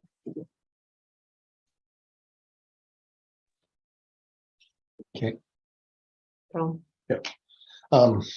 Thank you, Chair. I think as Trustee Painter was saying, this process is going on, and District Principal Powell, unraveling this at this point, if we're looking at making change, people have already been notified. People may not have chosen to apply to transfer to a school because this is the process that's been followed for a number of years. I think if this is something that the board wants to take a look at and change and clarify and make more transparent, I think doing it this year after all the transfer letters have been sent, as Director Davis said, many international families have already been told where they're going to be going to school in their letters, would be really difficult to unravel at this point. Thank you for that. Trustee Duncan. Yeah, I just wanted to clarify that there has never been any sort of board direction, as far as I'm aware, which has sort of directed this process. I think the process is kind of just happens without the board setting any policy around this.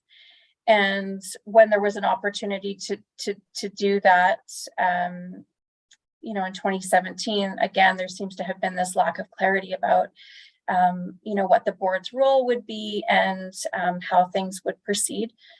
You know, I can't stress enough, you know, the importance of really embracing our responsibilities when it comes to setting student enrollment priorities, and then posting those rules on our website. There's a level of transparency that's required by the School Act for a reason. And, you know, it really concerns me that this kind of, I mean, as a board member, that I wasn't even aware that this is how things were being handled. And so, you know, and it further concerns me that as spaces become, you know, more at a premium, that again, we seem to be prioritizing fee-paying students over local students. And I've highlighted some of the impacts, the significant impacts on our students when we don't, you know, follow those policies and prioritize them first. And I appreciate all of the sort of systemic kind of issues that this raises, and that it's difficult, and that it may be difficult to reallocate some of those placements to schools where there is space. I guess what I would say is that I would hope that we would look to undertake that work and look to prioritize the needs of our local students, and make sure that we're doing that work in line with our policies and in line with the requirements of the School Act. But I appreciate that because there's a systemic issue here, that it makes it more complex and more difficult to address. Do I think that means we shouldn't address it? No. Thank you, Trustee Duncan. Yeah, follow up, Trustee Painter, I see you on with your hand up, SLTO.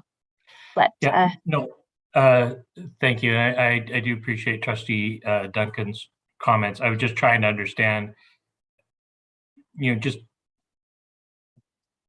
straight up, was Trustee Duncan envisioning this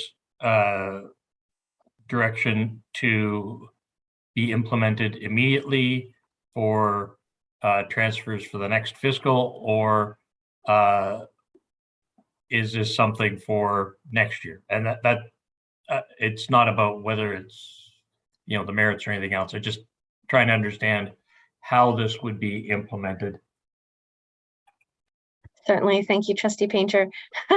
Okay, Trustee Duncan, I know you're going to answer that follow-up, and SLT, I do promise I see you. Yeah, so the whole point would be to have staff go away and look at the you know, just under, I think it's just over 190, I think it's 192 local waitlisted students, and see what can be done to accommodate those requests. That's what I'd be looking for. And then there's obviously some work, in my view, that the board needs to do in order to set the direction here. But that's sort of a secondary piece of work.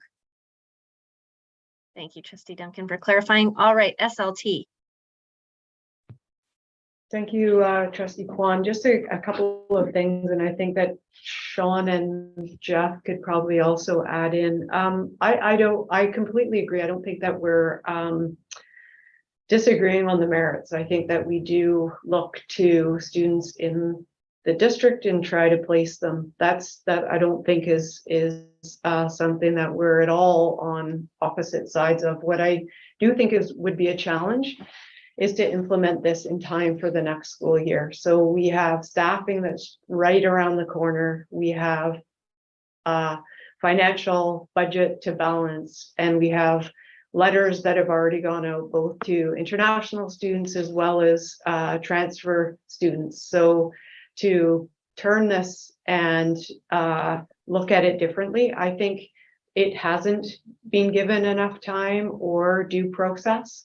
We haven't consulted, and we haven't looked at beyond this other ripples or other impacts that may occur. I'd be more than happy to be able to work through this so that for the 24-25 school year, we could have something that's clear, that the board approves and agrees with and puts forward what they believe to be true, and is written so that everyone across the district and internationally understand the priorities.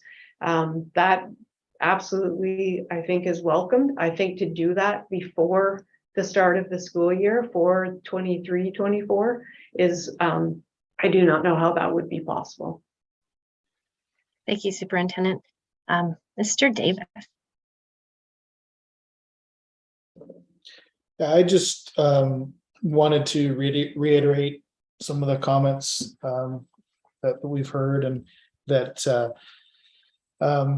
it would be really difficult with where we are with all of the letters having gone out, and study permits being applied for, and it would be a loss for next year if this motion went ahead for 23-24, a loss of 2 to 4 million, 125 to 250 students not coming, and then also if it was that 250 number, that would be a loss of about 15.7 teaching positions as well. So lots of things to consider.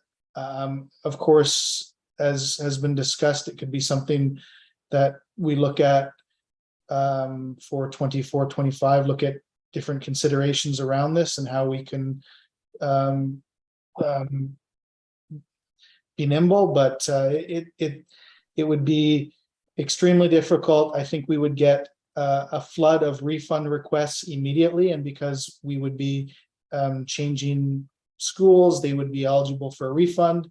The other factor that I think was mentioned, but perhaps not, was our overall number of 925 students that we are projecting for next year in the preliminary budget, that's in motion with financial services, would have to be changed, right? And if Julie wants to jump in on that at all, that would be something we'd have to change immediately and have to project down. Probably if this motion was passed tonight, we'd have to be talking about it tomorrow, because it will change. So I would hope that there could be some time to work through this and consider over the next year, as we look at this carefully. Thank you. Thank you, Mr. Davis. Mr. Powell. Thanks, Trustee Kwan. I'm sitting here thinking about how the process, so it kind of begs to Trustee Painter, what you were speaking about, and how might this progress. I don't think this is real. It's just the 192 students on the wait list. I think when you go onto our website at SD61 and you go to registration, it talks right away about your address and how it's connected to a catchment. So when people come to our learning community, they know they're going to a catchment school. And so I wonder how many of the people did not take part of this process. How many people were not part of the transfer process because they believed that they were in a catchment school? And so the 192, I believe that we need some kind of committee to think about how to move forward, how to advise any kind of steps going forward with this. But it's not simply the 192 that are not yet successful in their transfer. This, although it's the end of the transfer process, there still is movement between now and September that occurs, and many of those families will be accepted. So it's a large process, and there's more than just the 192 that are on the wait list that are affected. Thank you for that clarification, Mr. Powell. So, folks, I guess we're at a point here where, we've heard some, some requests or some information around, timelines, what we're looking at, and wondering if there's, any, I guess, anyone looking for, an amendment to this motion as to timelines, anything that they want to see added, or are we ready to basically put this to a vote? Trustee Duncan. Yeah, so So I just wanted to say that there are various stages in various parts in the application process, whether it be for, speaking to Mr. Powell's point around students who are applying for programs of choice or academies.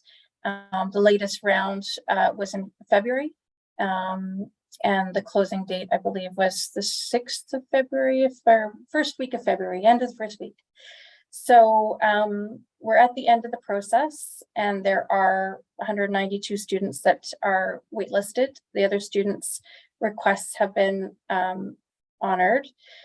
So, and I guess what I would say is that, I would expect to see some steps taken this year to work through the list of 192 students and their requests, and to see what can be done at the very least, because, the idea that, we're a public education system and we're prioritizing the needs of fee-paying students over the needs of our local student population doesn't sit right with me. And I expect that it probably doesn't sit well with a lot of folks. And so, and I think that there is, other than expecting that our student enrollment priorities and the policy that was set by the board is followed, and our fee-paying international students are considered, at the bottom of that list on out of catchment student or out of district students. Coming to this, that's what I assumed. When I looked at our rules, I assumed that our fee-paying international students would be considered 6th on the priority list as they're out of district students. The more that I looked into this, the more that I asked, like the more I realized, no, that they are being prioritized. So I would expect that at the very least, steps are being taken this year to work through the list of 192 or so waitlisted local students to try to accommodate them in their in the school, either in their pathway school or at their sibling school, whatever the case may be. And where we can't, for some reason, that we look to place them somewhere else where there is some sense of belonging and connection, because I don't think it's unreasonable to expect our district to apply the same kind of duty of care when it comes to ensuring that students feel a sense of belonging and that they have a successful transition on to the next school experience, as we do with our fee-paying students. So, I don't know if I'm suggesting an amendment. Let me go to the motion, Trustee Kwan, and have a look and see if I can suggest one, but let's have a look.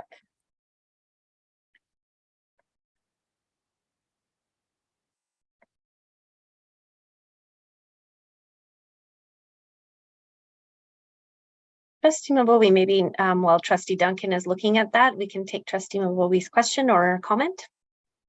Thank you, Chair Kwan. I don't have a specific suggestion for an amendment, only a general one. Maybe we want to be just a little bit more specific around timelines, and there were quite a few questions asked about what's possible and what the timeline might look like. So maybe if we're going to make an amendment to the motion, it can be around that. Thanks for that suggestion, Trustee Mabobie.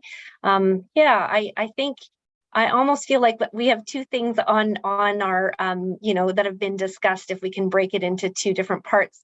The first one is ensuring, those 192 transfers, ensuring that, students have a place that we feel that, they're happy with and that they belong. And then the second part of that would be examining more closely what the board really wants to do, with priorities given to international students. And in my opinion, I feel like, we've only just touched the surface. There's a lot to unpack there and a lot to discuss. One of the questions I would have, and I would not expect the finance team to have answers to it now, but is really what that ratio is. We can speak to what the ratio is cost-wise to revenue-wise when we have an increase in enrollment, but Perhaps I'm not sure if you would have the information as to what the cost decline would be when we have an enrollment decline and what that ratio would be as well. So, that would be something I would definitely, want to look at in more detail before, we were to really unpack everything. The other thing is, I think we really need to look at our process and how we do intake with those international students. Like I said, if we're putting a school in an acceptance letter, to me, that feels like we've made a promise there. So we might want to relook at those acceptance letters and what they look like as well. Just some suggestions there from my part, and just wondering kind of where we go from there. SLT, go ahead. Thank you. Just make sure I understood your question. You were speaking about the ratio for revenue increase and decline specific to international? Ratio to cost. Like I know, when we get more enrollment, we also get more cost. When we get a decline in enrollment, we also, get there's less of a cost associated with that. So just, curious as to, what the actual implications are to that bottom line or that profit on the international student program. I would assume that it wouldn't go down necessarily by just the decline in enrollment, because there's also reduced cost. There's two pieces to it, because when Jeff does his budget, he will budget based on the revenue and the expenses that he anticipates for whatever level of students that he has. That ratio that I spoke to will be on whatever the gross revenue is that he has. So it does not go up or down. So if his revenue is going to go down between 2 and 4 million, that ratio would be applied against whatever the gross revenue is. So we would immediately see a reduction in our the funds that we would have available for next year by 743 to 1.5 million.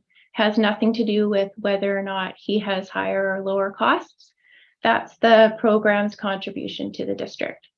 So I guess Jeff could speak to whether or not he would have reduced costs, but those generally stay within the international program.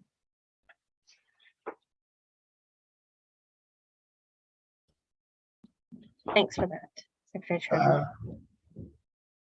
No, I wouldn't anticipate reduced cost in terms of the day-to-day operations and requirements to run the international program and continue having students come in. I wouldn't anticipate a big change there. Thank you. Trustee Duncan, did you take a look? Did you have anything that you wanted to suggest as an amendment, or you're happy with the way it looks? Yeah, I mean, I think there's two things from my perspective anyways, given our discussion this evening. One, I would concur, Chair, with your assessment that there's really two issues here. One being, how we proceed moving forward and the need for the board to give some direction about what's happening here in the context of the impacts on our local student population. And then two, to really seek to direct that in this school year coming 2023-24, that the superintendent, and I think the wording that I would suggest is that so this would be an amendment. And again, like I make this amendment in good faith, assuming that there is truly no way to simply reallocate our fee-paying international students.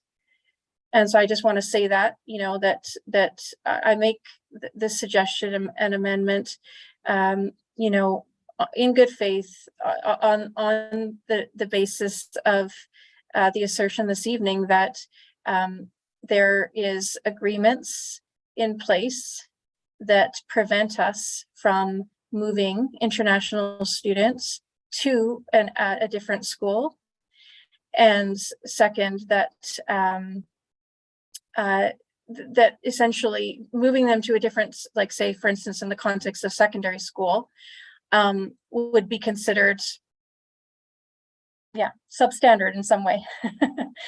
I think there's some values there at play, just in terms of, it's okay for our local students, but it's not okay for our fee-paying students. So I guess what I would say is that I could suggest on that basis that the Board of Education of School District number 61, Greater Victoria, direct the superintendent for the 2023-24 school year to ensure that, to work with families to ensure that every effort is made to place the 192 waitlisted students in schools that meet their needs and follows the rules set out in the district student enrollment priorities.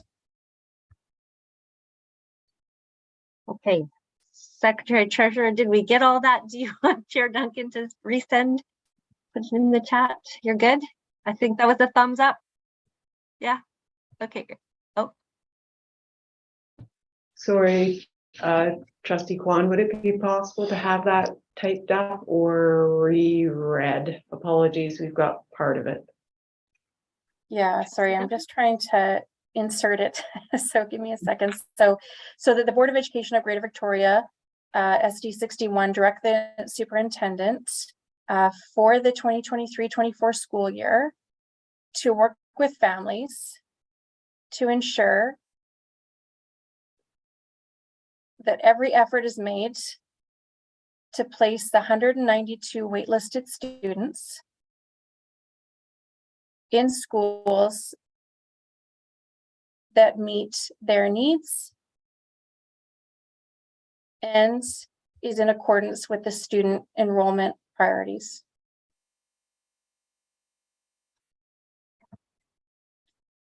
And once we've got that pinned down, then I'll motivate Trustee Kwan.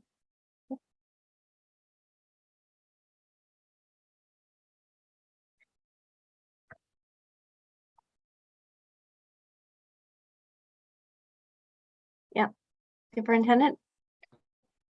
Sorry, just so I understand the motion as it reads compared to what was there. I understand obviously ensuring we make every effort to place the 192 students in schools that meet their needs. Is that also is that known as the school they requested to transfer to? Like, I don't want to interpret what meets their needs. I think could be clear. Point. Sorry, Superintendent, go ahead. No, I think that was it. If you could just clarify, that would be helpful. Yeah. And yeah, happy to. Yeah, so I think that the point is to work with the families to it. So for instance, if in the case of some of our schools, we've allocated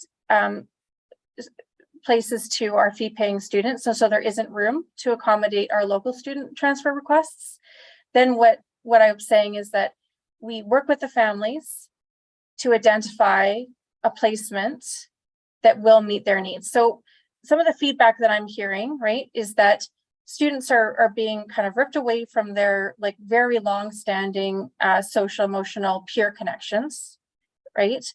In some cases, out of catchment siblings are not yet, we're not able to accommodate them yet either. There's some significant impacts on students. And so I guess my attempt here is to come to some kind of compromise whereby we're focused on the social and emotional and academic needs of the local students.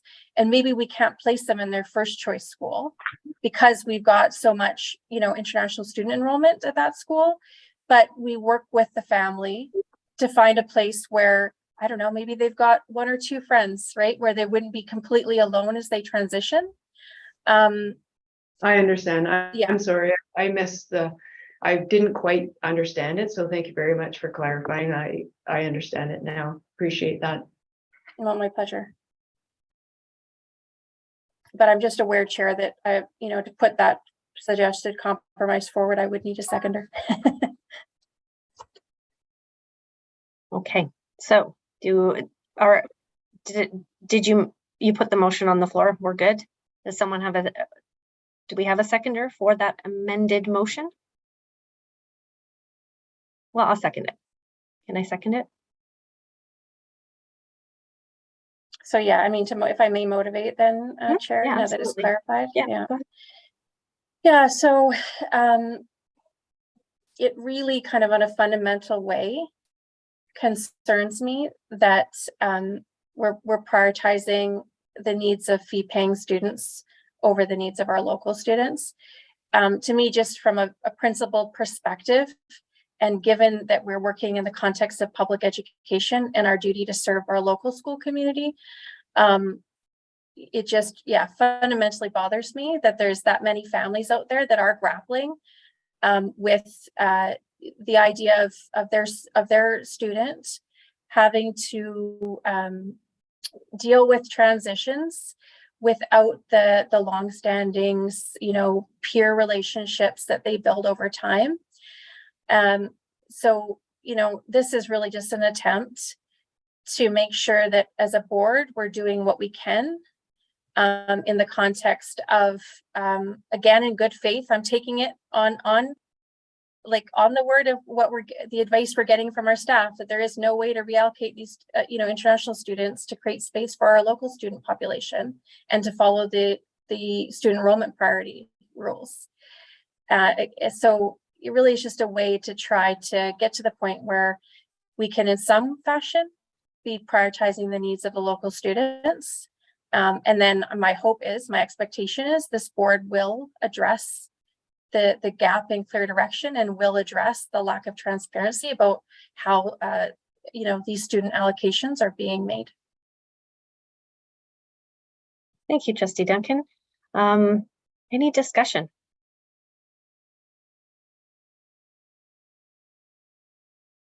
No. Seeing, oh yes, Trustee Bio. Yeah, I just wanted to say that I agree with Trustee Duncan's concerns around students getting into schools where they are, finding a sense of community easily. I went to 5 different schools as a kid from K to 12, and I know well the difficulty of transitioning to a place where you don't know anyone, even when it's in your own community as well. But yeah, I didn't feel prepared tonight to make a decision on the further impacts on the international students. But I do feel prepared to say that we should focus on finding schools that those kids will have some sense of community at. Thank you, Trustee Bio.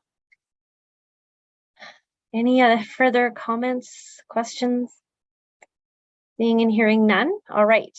I am going to try to attempt, or perhaps maybe since the superintendent and secretary treasurer have the amended motion down, would one of you mind reading it out for me? Would that be okay? I will do my best. Thank you.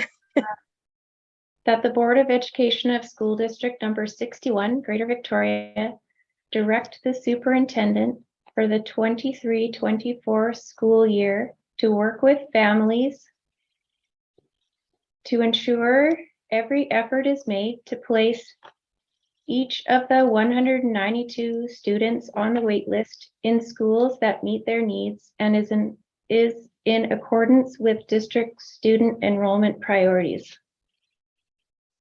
Thank you, Secretary Treasurer. All right, calling the question, all in favor?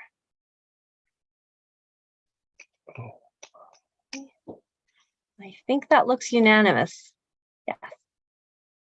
Thank you, everyone. And I think at this point, unless Trustee Duncan, you wanted to try to address that second part or maybe leave it for further consideration, I will hand the gavel back to you if you're Thank you. satisfied. Yeah, I'm happy to make a notice of motion when it's prepared.